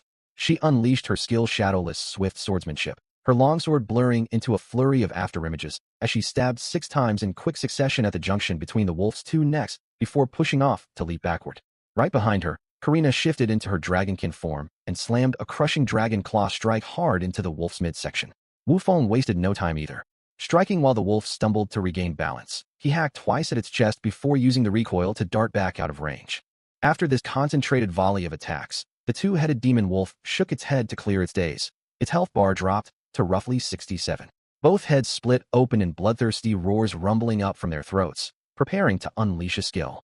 The second their jaws gaped wide, an ice arrow, fireball, water arrow, and steel bolt whistled forth nearly simultaneously, slamming straight down both open maws. Gravely wounded, the wolf stumbled backwards several paces, clutching its dual heads in agony. Now, Eliza raised both hands high and activated her psychokinesis. More than a dozen massive boulders floating into the air crashed down hard onto the wolf, pinning it immobile beneath the rock pile. Shortly after, Karina, hovering 10 meters above the ground, drew in a deep breath, her chest swelling wide. Over 5 seconds of channeling, an intensely compressed, blazing dark red fireball coalesced before her mouth. The surrounding air warped violently from its terrifying heat. Boom! 5 seconds later, a basin-sized dragon flame fireball trailing a long plume of fire streaked downward like a meteor, slamming straight into the mound of boulders. There was no crisp shattering sound, only a bone-rattling, dull thunderclap. Violent dragon fire swallowed the entire rock pile at once. The unyielding stone began to glint faintly as if melting under the extreme heat, then was ripped apart by a devastating shockwave, scattering countless jagged rock fragments that rained down like hail. Rumble boom. The deafening blast carved a smoldering dark red crater straight into the ground. The team had already retreated behind the tier 2 wooden gate the moment Karina unleashed the fireball, yet even from safety, the searing heat wave washed over them, scorching their skin. Wu Feng winced as he checked the structure stats. The Tier 2 gate's durability plummeted by 41 points in an instant. The wolf's 5 minutes of ramming had only chipped 7 points of durability. Flying debris from the explosion alone cost 34. Still, he pushed the worry aside. If they secured the world's first kill, every bit of damage would be justified. Several minutes passed before the acrid stench of burnt flesh and thick smoke began to fade. The group cautiously pushed open the gate and peered out to survey the battlefield. The once flat ground now bore a smoldering dark red crater several meters wide and 1 meter deep. Thin white, smoke hissing up from its depths. Yet the two-headed demon wolf was nowhere to be seen at the blast's epicenter. Watch out! Wu Feng's pupils shrank to pinpricks as he roared a sharp warning. Before his voice faded, a smoke-wreathed blur lunged out from behind a massive boulder. The group drew a collective gasp upon laying eyes on it. The once ferocious two-headed demon wolf was now a pitiful wreck. Its left head had been completely blown away, leaving a charred, mangled, gaping wound oozing raw flesh. Its right arm had been torn clean from its shoulder, blood welling from the severed stump instantly carbonized and sealed shut by the blast's extreme heat. Though only one head remained, its back flayed open to expose bone. An eerie dark red blood aura swirled around its body, blending with residual dragon fire heat clinging to its fur. Lin Yunxi shouted from a distance, "Beware!" The two-headed demon wolf activated its skill Bloodlust Berserk. Fall back behind the gate immediately, but it was already too late. The wolf closed the distance in a heartbeat, its health bar hovering at a mere 10. Turning to run would mean certain death. The group steeled their resolve, hard determination flashing across their eyes. They would fight to the end. They exchanged a quick glance and charged forward as one. The ranged fighters by the railings laid down covering fire, fireballs, ice arrows, water projectiles, and crossbow bolts pouring forth like a storm. The wolf swatted an incoming ice arrow away with its single claw, but could not dodge the fireball hot on its heels. Its chest blistered black under the impact, and successive water arrows and crossbow bolts struck home, sending it staggering backward. Perfect opening. A sharp glint flashed in Wu Feng's eyes. He cast Swift Step to flash directly in front of the wolf, raising his wolf tooth blade high and hacking hard into the raw neck wound where the second head had been torn off. The strike nearly depleted the wolf's remaining health, but its eyes blazed an even deeper crimson. Empowered by Bloodlust Berserk, its speed spiked drastically. Its single claw swept forward in a gory arc aimed straight for Wu Feng. The others watched in panic. Wu Feng's swing had exhausted his momentum, leaving no time to pull his blade back from point-blank range. Facing the incoming fatal slash, he gritted his teeth and rolled low to the ground mid-retreat, narrowly dodging the strike. But the wolf's speed was unmatched. The razor-sharp claw tip grazed his shoulder, drawing a spray of blood and sending his body flying backward. The two-headed demon wolf spotted Wu Feng crumpled 10 meters away and charged straight for him, its black claw raised to strike again. At this critical, life-or-death moment, the ground beneath the wolf suddenly bulged upward. An earthen wall erupted to hurl it several meters into the air. Simultaneously, Wu Feng felt his body grow weightless as a gentle, invisible force lifted him and carried him safely backward. The group turned to see Eliza, drained of immense mental energy, being supported by Sophia as she stepped out from behind the gate. Her face ashen and breath ragged, Eliza spoke. "Thankfully, I recovered enough mental power for Sophia to help me check the battle." Half a second later, and Wu Feng would have been done for. Wu Feng landed and wiped cold sweat from his face, still shaken. "I thought it had taken too much damage to counterattack. I rushed in to finish it fast with low health, never expecting it could unleash such a burst of power." Qin Yan called out anxiously from afar. "Thank goodness you're unhurt. Everyone look. The wolf's not dead yet." They realized the system victory announcement had not sounded. Wu Feng shouted to the Ellis sisters and the other ranged fighters by the railings, "Don't stop firing. Keep attacking until we get the system alert." The four women did not slacken, launching another wave of assaults at the wolf's broken body sprawled 10 meters away. As the flames faded, a crisp system chime finally rang out. Ding. "Congratulations to your party for slaying the level 4 bronze elite monster two-headed demon wolf. You gained 30 EXP. Ding. Global announcement. Congratulations to player ID 9394 in District 999 for the world's first bronze boss kill on two-headed demon wolf. Achievement world's first slay unlocked. System rewards granted. 1x silver treasure chest. All party members receive exclusive title emerging talent when equipped. All stats +5. 10 increased damage against beast-type monsters. The moment they read the global announcement and reward list, the women burst into joyful tears and embraced one another tightly. Risk and reward truly went hand in hand. While they celebrated, the district chat channel had already erupted into chaos. District 999 chat channel. Is this person cheating? 10 of us struggled just to take down a regular forest wolf, and someone's already slain a bronze boss? If you can't handle a forest wolf with 10 people, don't complain. Might as well walk straight into the wolf's jaws yourself. At player ID 9394, please hand over the silver treasure chest as a contribution to the collective. Once we return to our original world, the organization will award you an outstanding contributor medal. So many idiots in this world. Let's talk about surviving first before dreaming of going back. You're the fool barking without even owning a silver chest. How do you know we can't return if no one contributes? If I had one, I'd hand over it without hesitation. Anyone got the coordinates for ID 9394? Let's team up and seize that silver treasure chest. Friend from ID 9394, I'll pay a premium price for your silver chest.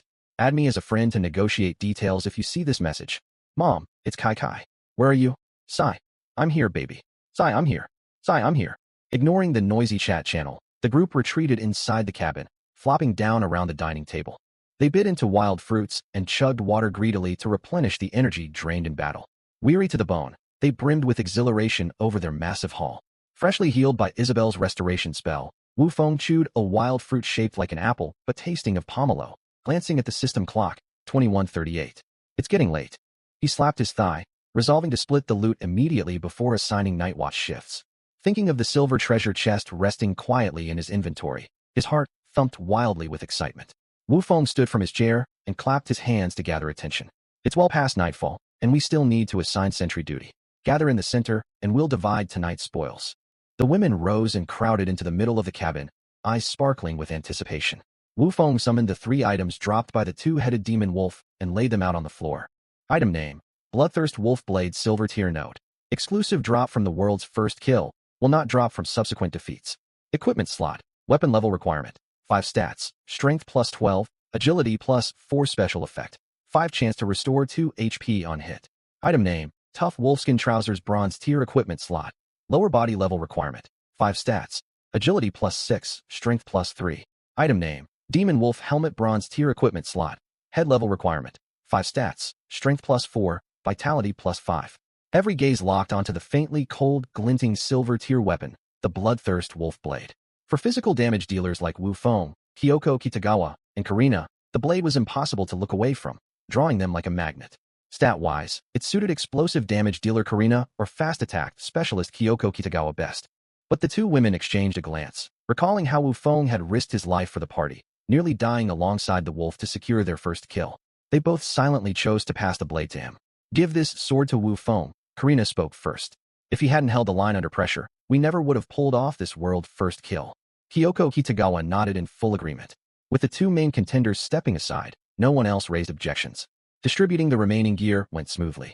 Kyoko Kitagawa claimed the tough wolfskin trousers, and Karina donned the demon wolf helmet.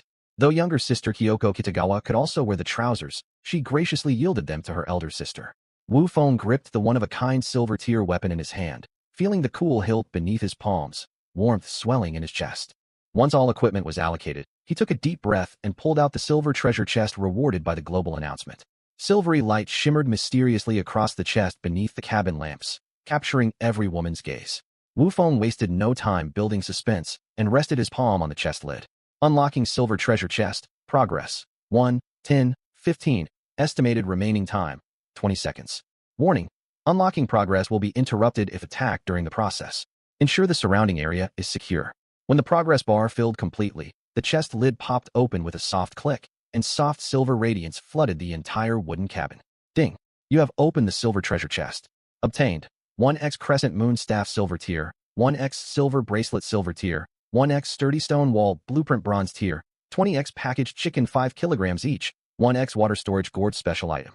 Wu Feng shared the full loot list in the party chat, sparking waves of elation among the group. The silver treasure chest truly delivered extraordinary rewards. Item name: Crescent Moon Staff Silver Tier, Equipment slot. Weapon, level requirement: 5, stats, Spirit plus 13, Agility plus 5. Special effect: 10 chance to restore 3 spirit power upon casting a skill. Item name: Silver Bracelet Silver Tier, Equipment slot. Accessory, level requirement: 5, stats, Strength plus 5, Agility plus 10. Special effect 1, boost stamina recovery speed by 20. Special effect 2, 10 chance to negate 50 of incoming damage when struck. Sturdy Stone Wall Blueprint Bronze Tier, Building Type. Defensive Wall, required materials, 15 stone units, Hardened trait. Raises defense and durability by 20. Water Storage Gourd Special Item. Category: Storage Utility, Capacity, 5 liters, Function: absorbs and purifies ambient water vapor. Automatically collects 1 to 5 liters of clean water every 12 hours, stops once full at 5 liters. The group gasped at the water storage gourd. Though a river ran nearby, all feared the deadly monsters lurking within and questioned the water's purity. Even boiled river water was only fit for washing and cleaning, tainted by lingering dread. This gourd that produced endless purified water solved one of their most pressing survival crises. Next came the turn to assign the crescent moon staff. The party's mage twins, the Ellis sisters, alongside Sophia, exchanged competitive, sharp-eyed glances. Wu Feng watched the tense standoff and laughed helplessly. Ladies, let's stick to our usual rule, rock, paper, scissors to settle this. In an instant, all the women stepped forward to the center at once. Even Anna, who practiced divination, and Qin Yan, who wielded purification magic, joined the scramble. After several fierce rounds of competition, Isabel, the healer who'd barely said a word all day, walked away as the final winner. As for the top-tier stat silver bracelet, Wu Feng already owned the bloodthirsty wolf blade, so he voluntarily withdrew from the contest. In the end, Kitagawa and Zhu won the bracelet purely by luck. Right then, Su Jiasen suddenly stared at the regional chat channel, her face tight with anxiety. Everyone, look at the channel. Scores of people are searching for us, demanding we hand over the silver treasure chest. Some are even shouting to team up and storm our safe house to rob it. After skimming the messages, Liang Zian spat angrily. Pa, do they think this silver chest just fell out of thin air? They want something for nothing and think a few empty words will get it. Exactly. Do these people still think we're living by the rules of our old world? Lin Shanshan gritted her teeth. They're spouting nonsense like hand over the chest and we'll name you a general. We'll award you a medal. I'll pay 100 million. And some even threaten to hunt us down once we return to our original world. They're utterly shameless. Wu Feng quickly read through all the posts, his expression darkening. The tide is turning. You never know what's going on in another person's heart. Without societal rules to restrain them, it's only been one day, yet most people have revealed their greedy true natures. Eliza fretted. We should leave some people behind to guard the safe house. Better safe than sorry. We can't let looters fixate on our base. Wu Feng made a split-second decision. We adjust our strategy starting now. Only 3 squads may head out to gather resources each day. The remaining 2 stay behind to defend the safe house. We'll only cut wood within sight of the cabin, no wandering far. The group quickly sorted out guard shifts and night watch duty. The core members who led daily expeditions, Wu Feng, Karina, Eliza, the Kitagawa sisters, and Sophia, were exempt from overnight sentry duty. The other 24 survivors split into 2 teams, taking turns every single night. 12 people stood watch after dark, split into 4 groups of 3, each manning their post for 3 hours from 9 p.m. to 8 a.m. the next morning. Once all arrangements were settled, Wu Feng glanced at the system display. The temperature stood at 18 degrees Celsius, and the time read 10:35 p.m. He grabbed a coat and lay down on the stone floor beneath the stone table. Realizing he'd hit level 5 that evening, but hadn't allocated his stat points yet, he opened his personal status panel. Personal status panel, name, Wu Feng, gender, male, age, 20, title, budding talent, all stats +5, beast type monster damage +10, innate skills, mythic tier amplification enhancement cannot be upgraded, golden tier swiftness. Region 999, safe house owner no. 9394, equipment, bloodthirsty wolf blade silver tier, fish scale armor black iron tier, level 4, condition, healthy, HP, 100, spirit power, 109, vitality, 113, stamina, 23 + 9, strength, 40 + 22, spirit, 19 + 5, endurance, 19 + 5, agility, 23 + 9, unallocated stat points, 0, EXP to next level, 77. Character evaluation. You possess strength comparable to an ant's many times over, absolutely terrifying to monsters. Wu Feng secretly rejoiced at his towering 40 strength stat. If he ran into another forest black wolf tomorrow, he could likely slay it single-handedly without anyone's aid. He twitched his lips at the system's snarky evaluation, too tired to even fire back a retort. Outside, a brutal survival game unfolded across the wilderness. Countless safe house gates teetered on the brink of collapse amid monstrous howls. Inside this perfectly secure shelter, a crushing wave of drowsiness washed over Wu Feng. He loosely pulled his coat around himself, settled into a comfortable position, and drifted into a deep sleep. Sunlight seeped through the cracks in the wooden windows and spilled across the floor at dawn. Wu Feng sat up groggily, rubbing his eyes to see Qin Yan already busy at the stove with several girls, preparing breakfast. The rest of the survivors stirred awake one after another. Wu Feng stretched, a fleeting thought crossing his mind. What if all this was just a nightmare, and I'd wake up back in my original world? But when his gaze swept the room and caught the women donning the uniform outfits issued by the system, he cast the thought aside entirely. A nightmare. This good was one he never wanted to wake from. Just then, Kitagawa and Zhu finished changing into a crisp system uniform and suddenly felt a scorching gaze fixed on her. She twisted around to find Wu Feng staring straight at her without a hint of shame. Flustered and embarrassed, her cheeks flushed bright red as she pouted. Feng Kuan, stop staring. Turn your head away at once. The other women, who'd been sorting their clothes, froze mid-motion before all turning to glare at Wu Feng. The next second, the room erupted in indignant squeals and protests. Helpless, Wu Feng flopped back down, rolled over, and clamped his hands tight over his ears. 10 minutes later, at the breakfast table, several girls still shot him sharp, unamused glares. Qin Yan set down her bowl and chided him like a disappointed teacher. Wu Feng, really? Everyone's changing clothes. Could you not act like a gentleman and look away or close your eyes? What did I teach you back at school? I was mapping out our expedition strategy. My line of sight just drifted over by accident. Wu Feng argued unrepentantly. Besides, we all live under one roof. All sorts of unexpected situations will crop up going forward. We ought to build up our self-control ahead of time. He lowered his voice to mutter, thinking no one would hear. And Teacher Qin, didn't you tell us in art class to learn to appreciate beauty all around us? I was merely admiring everyone's overall bearing in these uniforms with an artistic eye. Why must you misinterpret me with such vulgar thoughts? Though he'd meant to speak quietly, everyone at the table heard every word clear as day. Qin Yan's face turned livid, her chopsticks trembling slightly in her grasp. Seeing his shameless grin, the group burst out laughing, and the girl's lingering anger melted away almost completely. Noticing Qin Yan's trembling hands, Wu Feng quickly held both hands up in surrender, grinning playfully to shift the topic. All right, Teacher Qin, calm your anger. To make amends, I'll wash every single dish this morning myself. After their light-hearted squabble, the mood lightened again. Once everyone finished eating, they opened the regional chat channel to catch up on what had transpired outside overnight. Region 999 chat channel. Last night was horrific. Monsters slammed against the gate every 2 hours non-stop. If we hadn't stockpiled enough lumber for repairs, our wooden door would have been smashed to splinters. Tell me about it. Thankfully, we upgraded our outer gate and railings. We barely held out until 5 a.m., when the monster assaults finally stopped. Hee, we got lucky. Only 3 waves of 3 forest black wolves showed up overnight. Once we killed them, everything went quiet. Total bliss. Begging all brothers and sisters, does anyone have spare food to share? We traded all our provisions for lumber yesterday. We don't have a single bite left, Noah. TSK, what a poor darling. If you're out of food, come join our loving hunk squad. We've got milk and ham sausages, and all stranded survivors are welcome to join us. Where's Kuan? It's your dad speaking. Wu Feng skimmed the posts, his brows drawing together deeper and deeper. The channel's total member count hovered at just over 590,000, down a full 5,000 from the previous day. That meant nearly 200 safe houses had been breached by monsters overnight, and their inhabitants were most likely dead. Last night was far deadlier than we thought. Wu Feng closed the chat channel and glanced at the reinforced Tier 2 wooden gate. It had endured blows from the 2-headed magic wolf, shockwaves from explosions, and 3 separate monster waves overnight. Its durability had dropped to only 78 points remaining. Satisfied that their immediate surroundings were temporarily safe, Wu Feng focused his mind to pull up his skill panel. He'd gained another 10 amplification enhancement points that morning, and he decided to play it safe by first boosting his hands. He fixed his gaze on his hands and chose to spend 5 enhancement points. 100 chance to unlock 1 stat modifier, 80 chance for a second, 30 chance for a third. Ding. Hand amplification enhancement complete. 2 modifiers obtained.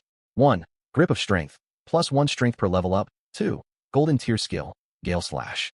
Gale Slash Golden tier. Channel wind elemental power through your weapon to unleash a fan-shaped slash 20 meters forward, dealing massive physical damage plus minor magical damage.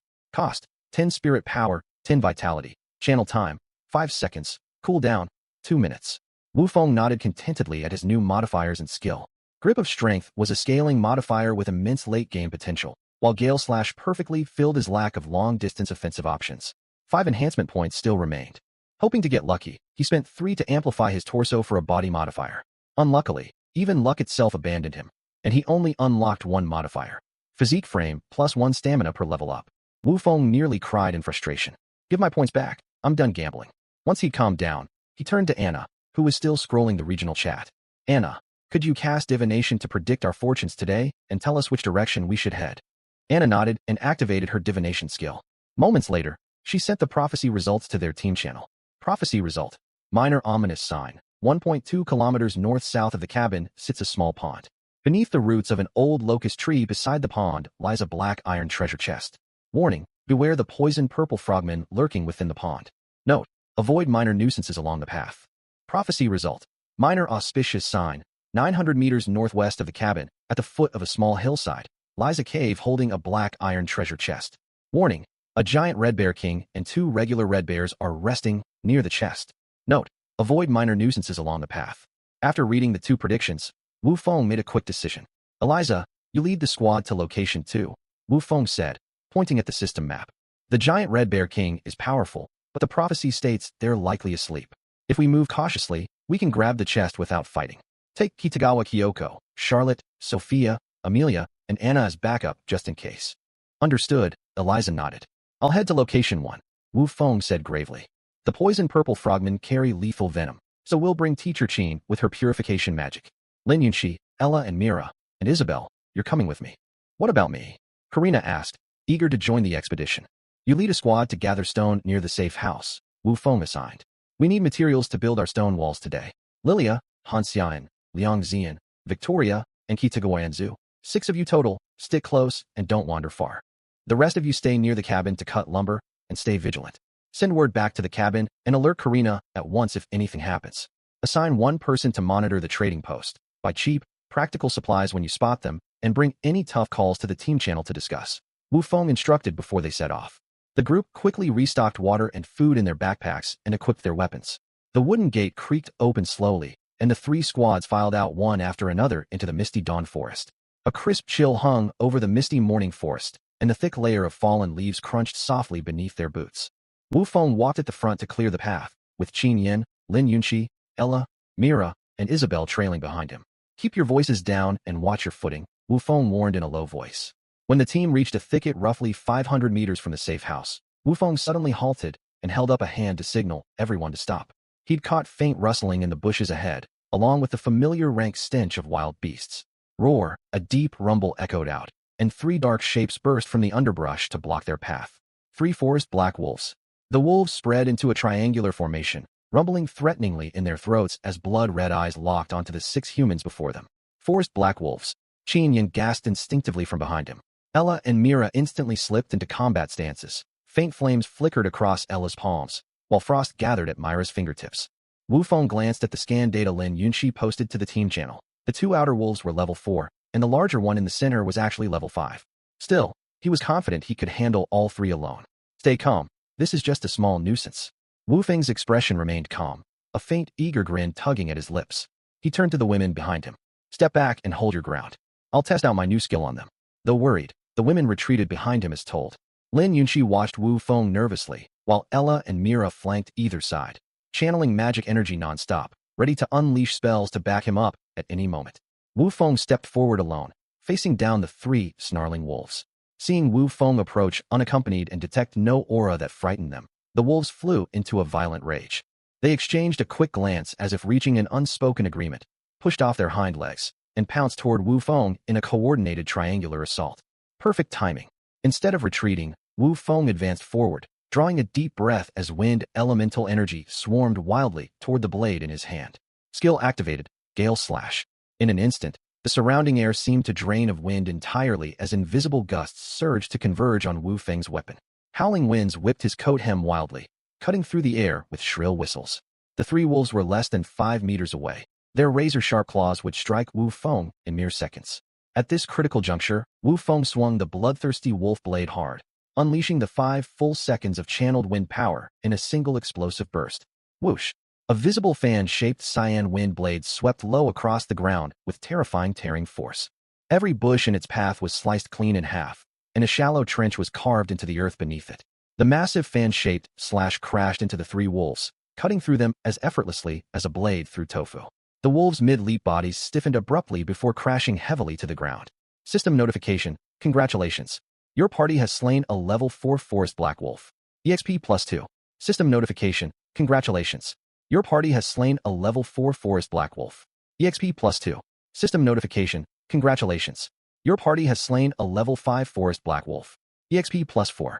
Only after the wind blade's residual gusts faded did clean, uniform slashes slowly materialize across the 3 wolf corpses, fresh blood gushing from the wounds. One-shot kills. Total, absolute one-shot kills. The women standing behind stared wide-eyed, their mouths agape, utterly stunned. Is that Wu Feng's new skill? Qin Yan's mind went blank, unable to believe what she'd just witnessed. She recalled fleeing in panic alongside Ella when they'd run into merely 2 level 2 forest wolves while foraging for food yesterday. And now Wu Feng had wiped out 3 higher-level black wolves with a single strike? Incredible, Isabel whispered, her gaze fixed on Wu Feng's back, filled with newfound admiration and wonder. Wu Feng stared down at the fallen wolves, thoroughly satisfied with Gale's slash. He nodded to himself internally.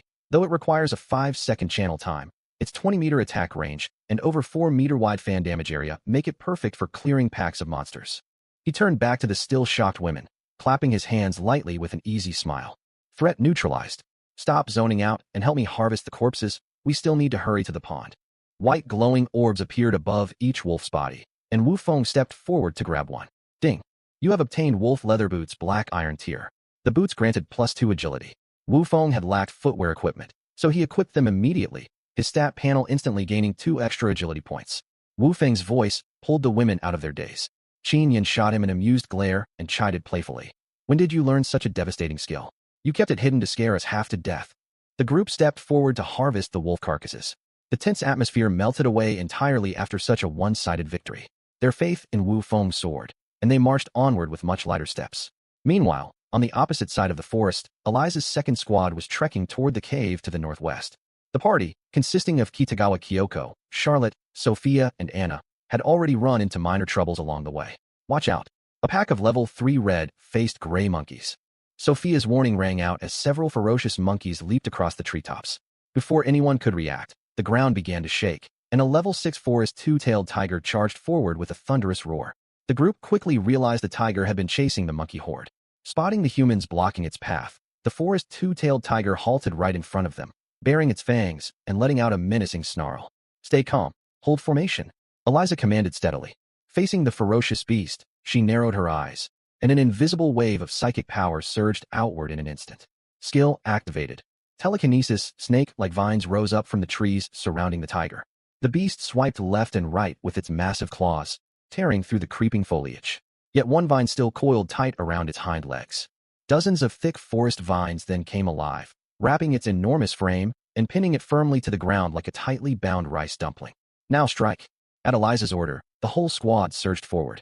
Kitagawa Kyoko's wolf-tooth blade, Charlotte's longsword, and Sophia's earthen wall technique all crashed down onto the monster. Ding! Congratulations, your party has slain a level 6 forest two-tailed tiger. You gain 8 EXP. After harvesting the tiger's corpse, Eliza wiped thin beads of sweat from her forehead and checked the time. 9:40 a.m. We've had decent luck. We only ran into one monster wave this whole trip, and we've made good time. They encountered a few more monster ambushes further along the path, which Eliza and Kitagawa Kyoko handled easily between them. By the time they reached their destination, every member except Kitagawa Kyoko had leveled up once. After roughly 10 more minutes of travel, they pushed through a dense thicket of trees. Ahead lay a hillside with sparse woodland. A small mound of red earth came into view, and at its base gaped a pitch-black cave entrance over 3 meters tall. Leaving the thick shrubbery behind, Wu Feng led his squad deeper into the forest. As they drew closer to the coordinates Anna's divination had pinpointed, the air grew noticeably more humid, and the distant roar of running water echoed faintly in their ears. Stay alert, there should be a pond up ahead. Wu Feng lowered his voice and gestured for the group to slow their pace. Gripping his bloodthirsty wolf blade tightly, he scanned the thick underbrush ahead with the sharp gaze of a hawk. They passed through the last stand of bushes, and the scenery opened up abruptly. A small pond perched on the edge of a cliff stretched out before them, 8 meters wide and 10 meters long. Its clear surface was dotted with a few rotting fallen leaves. 40 meters away, a 2-meter-wide river wound through the treeline and fed into the pond. A break in the pond's cliffside bank sent clear water cascading straight down the precipice below. Over there, Lin Yunhee, whose eyes were sharp as a hawk, whispered sharply, pointing toward the gnarled exposed roots of an old locust tree beside the pond. The group followed her finger and spotted the iron tier treasure chest from Anna's divination, wedged deep within the cracks of the roots. A flicker of joy crossed everyone's faces, and they stepped forward to claim the loot. Yet the moment they shifted their weight, violent ripples suddenly churned across the previously still water. Croak! A shrill, malicious frog cry cut through the air. A purple figure leaped violently from the water and crashed onto the mud directly in front of the treasure chest, splattering muck everywhere. It was a giant purple frogman as tall as an adult human, its hide an unsettling shade of blackish purple covered in bulbous toxic warts. Bulging, cloudy eyeballs locked onto the intruders, and its throat inflated as it gurgled menacingly. Lin Yunhee instantly activated her insight sight skill, and the monster's stat panel materialized for all to see. Purple Toxic Frogman Iron Elite Species. Magical Beast Level, 7 HP, 100 Skills. Venom Spray, Toxic Tongue Strangulation. Weak Point, Oral Cavity. Description: a cunning frogman that leverages aquatic terrain and deadly poison to torment its prey. Everyone watch your guard, Wu Feng barked, stepping forward to shield the women behind him. Ella, Mila, cover me.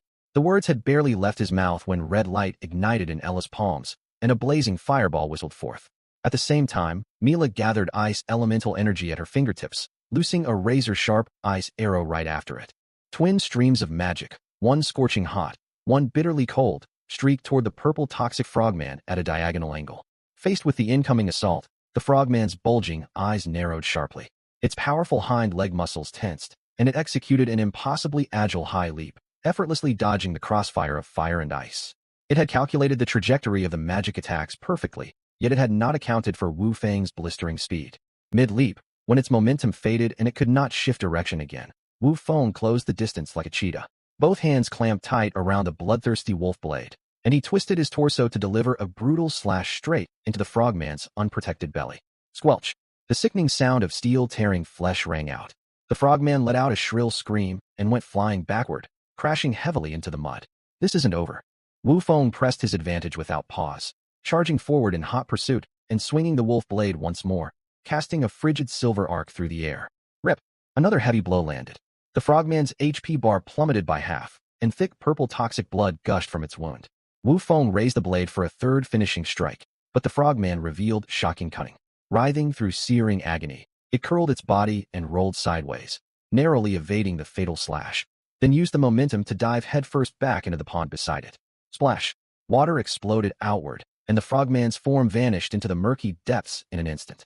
Wu Feng stood with blade drawn, staring at the rippling surface, his brows furrowed. He did not dare chase after it recklessly. This was the frogman's home turf, and diving in would be a suicide move. Did it run away? Ella asked nervously. Wu Feng was about to tell the group to stay vigilant when movement on the water's surface made his pupils shrink to pinpricks. He had thought there was only one frogman, yet two enormous bubbles burst to the surface. Two more identical blackish-purple figures surged out of the water and landed behind the wounded half-health frogman. The three frogmen formed a triangular formation, 6 bulging eyes glowing with feral malice as they fixed their gaze firmly on the humans standing on the bank. Damn it, it went to call reinforcements. A heavy weight sank in Wu Feng's chest, veins bulging on the back of his hand where he gripped his blade. This frogman is utterly devious. It runs off to summon backup when outmatched. The three frogmen hopped onto dry land, their throats rumbling with an unsettling gurgle as if exchanging signals before their assault. The next second, all 3 purple figures tensed and lunged toward Wu Feng in unison, reeking of rotten muck and venom. Faced with this all-out charge, Wu Feng knew standing toe-to-toe against 3 elite frogmen was reckless. His eyes sharpened, his footwork shifted instantly, and he activated Swift Step without hesitation. His figure blurred as he slid sideways, narrowly dodging the lethal pounce. The 3 frogmen crashed hard into the mud, and before they could recover, Ella and Mila seized the perfect opening they had been waiting for. Boom. Zip. A blazing fireball and piercing ice arrow streaked forward, striking the 2 fully healthy frogmen on the left and right, blasting charred flesh and shards of ice into the air. Now's my chance. Wu Feng's gaze flashed with lightning speed. While the middle wounded frogman was still disoriented, he surged forward, channeling crushing force into the bloodthirsty wolf blade and slashing it hard across the beast's chest. The gravely injured frogman went flying backward from the impact. Yet as its body hung suspended mid-air, its massive throat pouch swelled eerily without warning. Danger! Alarm bells blared in Wu Feng's mind. He barely had time to twist his torso when a thick glob of purple venom erupted from its gaping maw. They were far too close. Though he dodged most of the spray, some venom splashed across his left arm. Sizzle sizzle. A skin-crawling corrosive hiss echoed as white smoke billowed off his flesh, waves of searing agony shooting through his limb. Worse still, the toxic fumes rising from the wound seeped into his lungs with every breath. System alert. You have been afflicted with severe venom from the purple toxic frogman. Lose 1 HP every 5 seconds. Poison status active. In the blink of an eye, 30% of Wu Feng's HP vanished, and a numbing paralysis spread through his left arm. Wu Feng. From a distance, Qin Yan waved her palm, and soft white light wrapped around his body instantly. Purification art. The revolting purple toxic mist dissipated the moment the light washed over him. Isabel's healing art followed right after, warm restorative energy flooding the corrosed wound. His mangled arm knit back together before their eyes, and his HP climbed back to a safe threshold. Now fully recovered, A fierce glint burned in Wu Feng's eyes as he activated Gale Slash. The three frogmen, sensing mortal danger, panicked and attempted to leap back into the pond to escape. The Ellis sisters immediately unleashed Fireball and Ice Arrow to cut off their retreat to the river. Think you can run? Too late.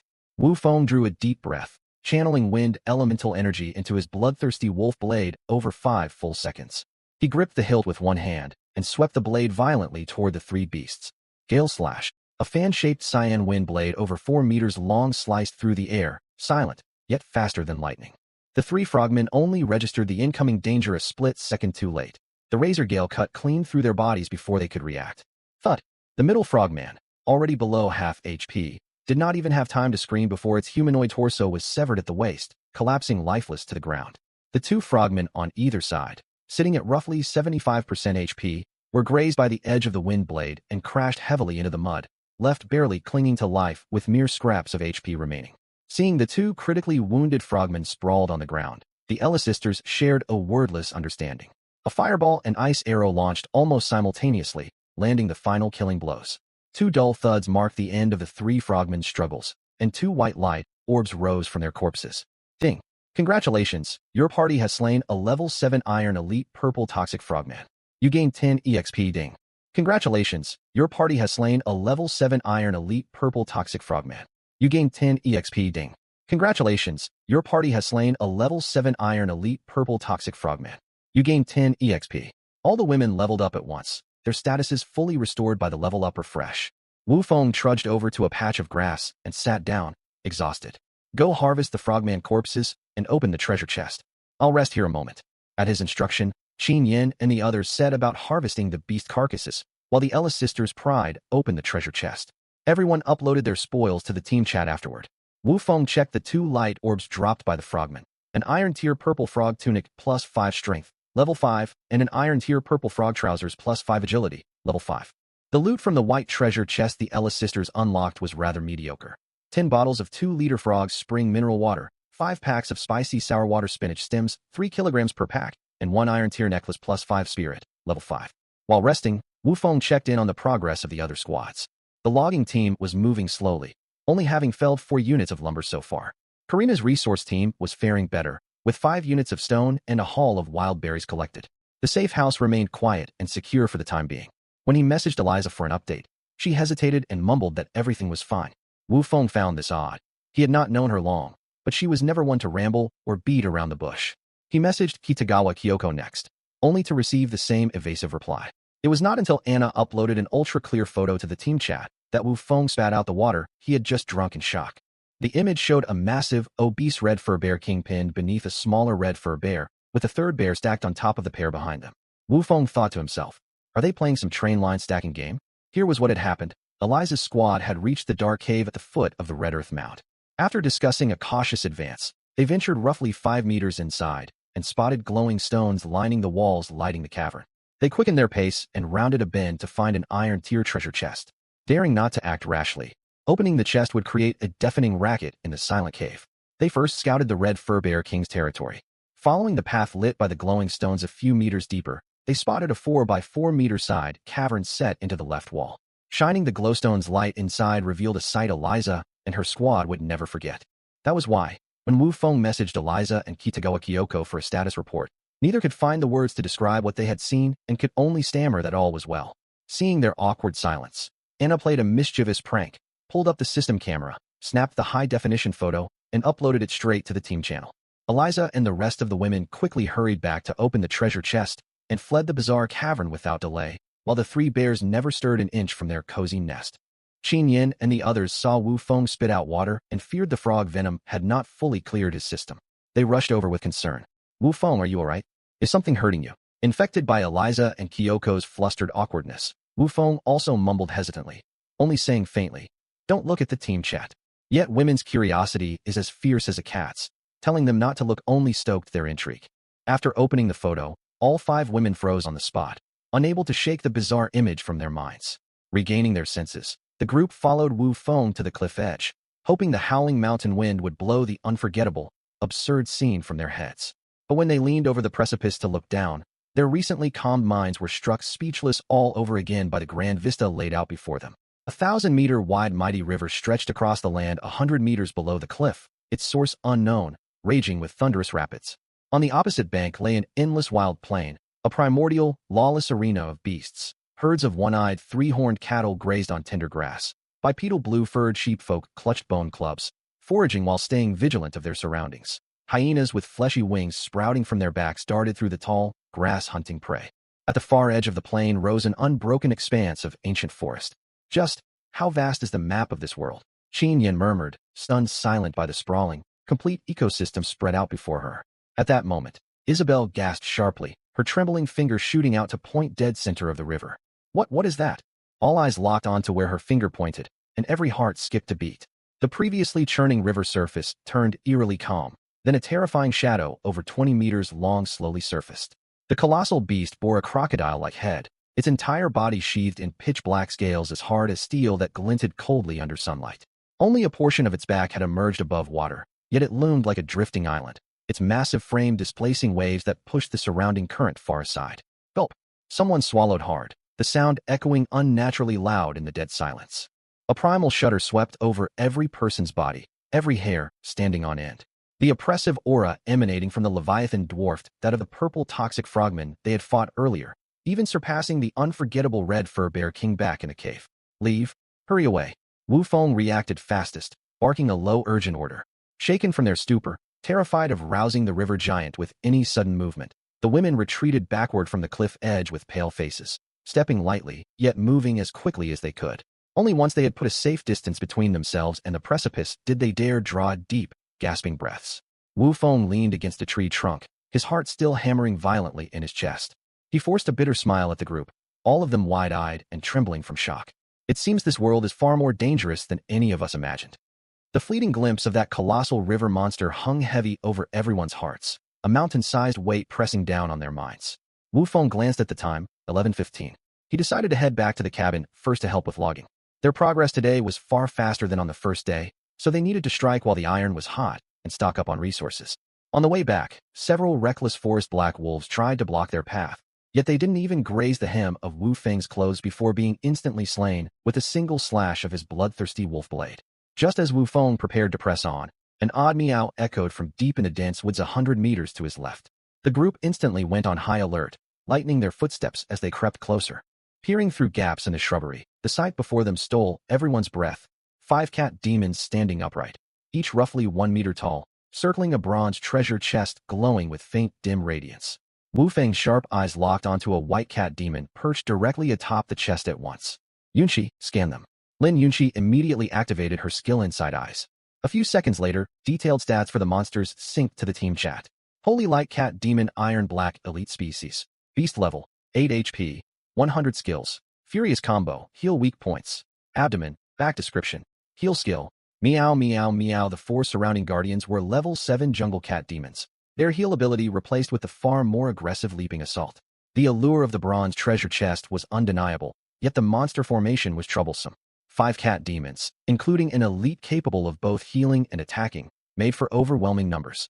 Wu Feng knew clearly that with their current lineup, he could not hold aggro while safeguarding the backline alone. 2 frontliners could each take on 2 foes, but right now, he wasted no time messaging Karina in the chat to explain the situation. 20 minutes later, Karina arrived with a reinforcement squad from their logging site 1 kilometer away. After a brief 5-minute rest, their battle tactics were finalized.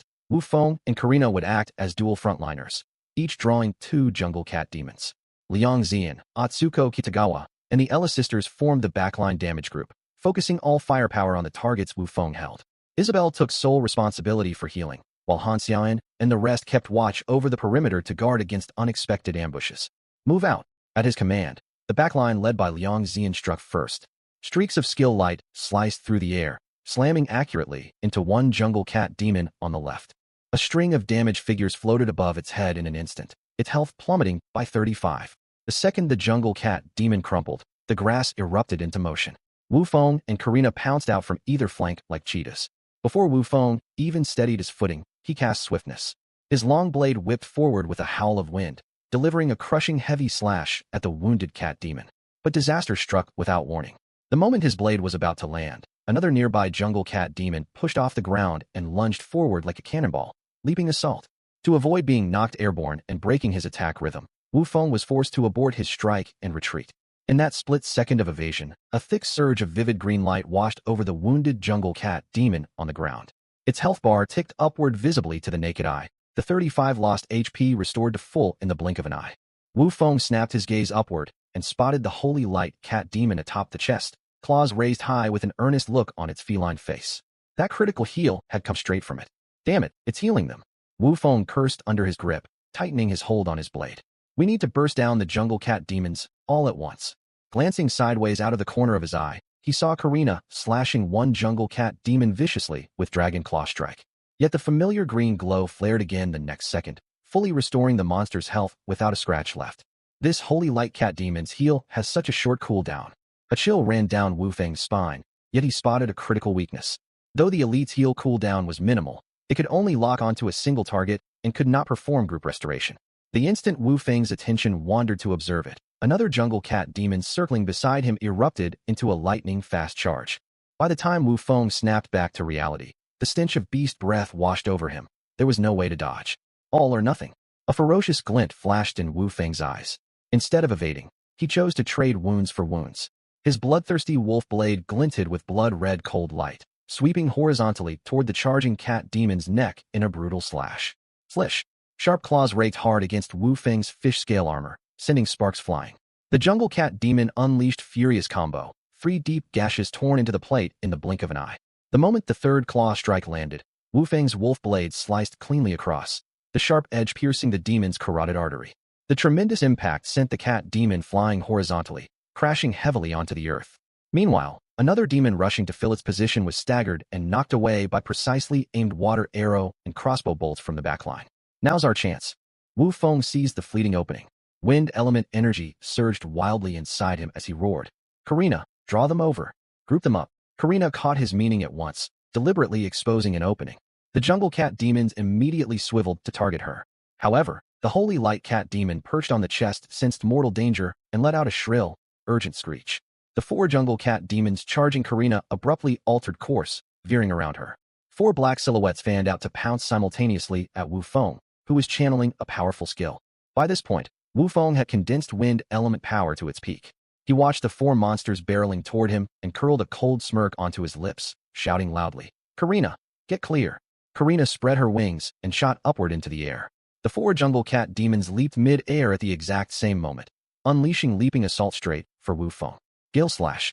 Wu Feng gripped his blade with one hand and swept it violently across the fan-shaped area ahead. Whoosh! An invisible 4-meter wind blade howled forth, piercing through all 4 airborne jungle cat demons in an instant.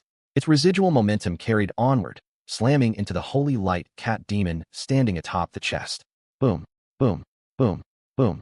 The 4 jungle cat demons flew backward like broken kites and crashed hard into the ground, losing 70 of their HP at a stroke. The wind blade's aftershocks slammed brutally into the elite healer, blasting it clean off the treasure chest. Strike fast. Don't let them get back up.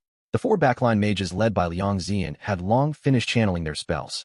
Fireball and other skills rained down unsparingly onto the fallen jungle cat demons, finishing them off instantly. The holy light cat demon, left with only 40 HP, struggled to its feet. It raised its claws to cast heal once more, but a streak of red descended from the sky.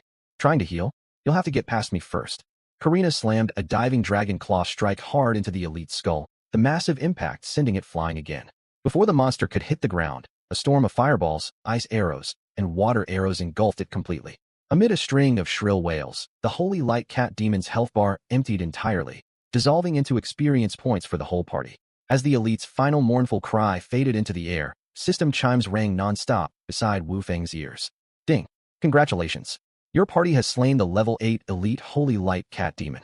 You gain 12 EXP. Ding! Congratulations! Your party has slain a level 7 jungle cat demon.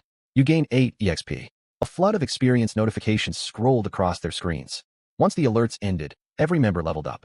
The tension draining from their bodies gave way to overwhelming exhaustion that washed over them all at once. Wu Feng's legs buckled, and he slumped unceremoniously onto the grass, gasping for heavy breaths. Though his burst attack had looked spectacular, it had drained massive amounts of stamina and spirit. Everyone except the perimeter watch converged around him, staring at the 5 cat demon corpses, for floating white loot orbs, and the heavy bronze treasure chest on the ground. Excitement glinted in every pair of eyes. This grueling fight had been more than worth it. Phew, this was far harder than fighting those 3 purple poison frogmen earlier. Wu Feng wiped cold sweat from his forehead, still shaken by the close call. If our damage output had been any lower, those jungle cat demons would have been healed non-stop, and we would have wiped here today. Thank God I played it safe and called Karina over. Dual frontliners are rock solid. At that, Liang Xian, Atsuko Kitagawa, and the other 2 girls stepped forward to harvest the corpses and collect the glowing orbs with practiced ease. Moments later, equipment stat links popped up in the team chat sent by Liang Xian. Aside from 3 white tier items, the icon of the 4th piece made Wu Feng's eyes twitch. It was a fluffy cat tail tipped with a silver stinger. Cat Demon Tail Special Item Note. Special tier equipment has no level requirements. Anyone can equip it. Stats: Stamina +3, Endurance +3 special effect. Slightly boosts stamina resistance when worn, or can be thrown as a concealed dart. Wu Feng stared at the cat tail, the corners of his mouth twitching uncontrollably. He teased her in the team chat. Liang Xian, did your finger slip when sending the loot link? Did you send the 4th item by mistake? This design looked like some unspeakable trinket to toy with. The second Liang Xian read the message, her harvesting motions froze and she flew into a rage. She whirled around, eyes blazing, jabbing a finger straight at Wu Feng's nose. Wu Feng, what garbage fills your head all day? Open your eyes and look clearly. It's a special item. Do you even know what special items are? This rare treasure boosts endurance.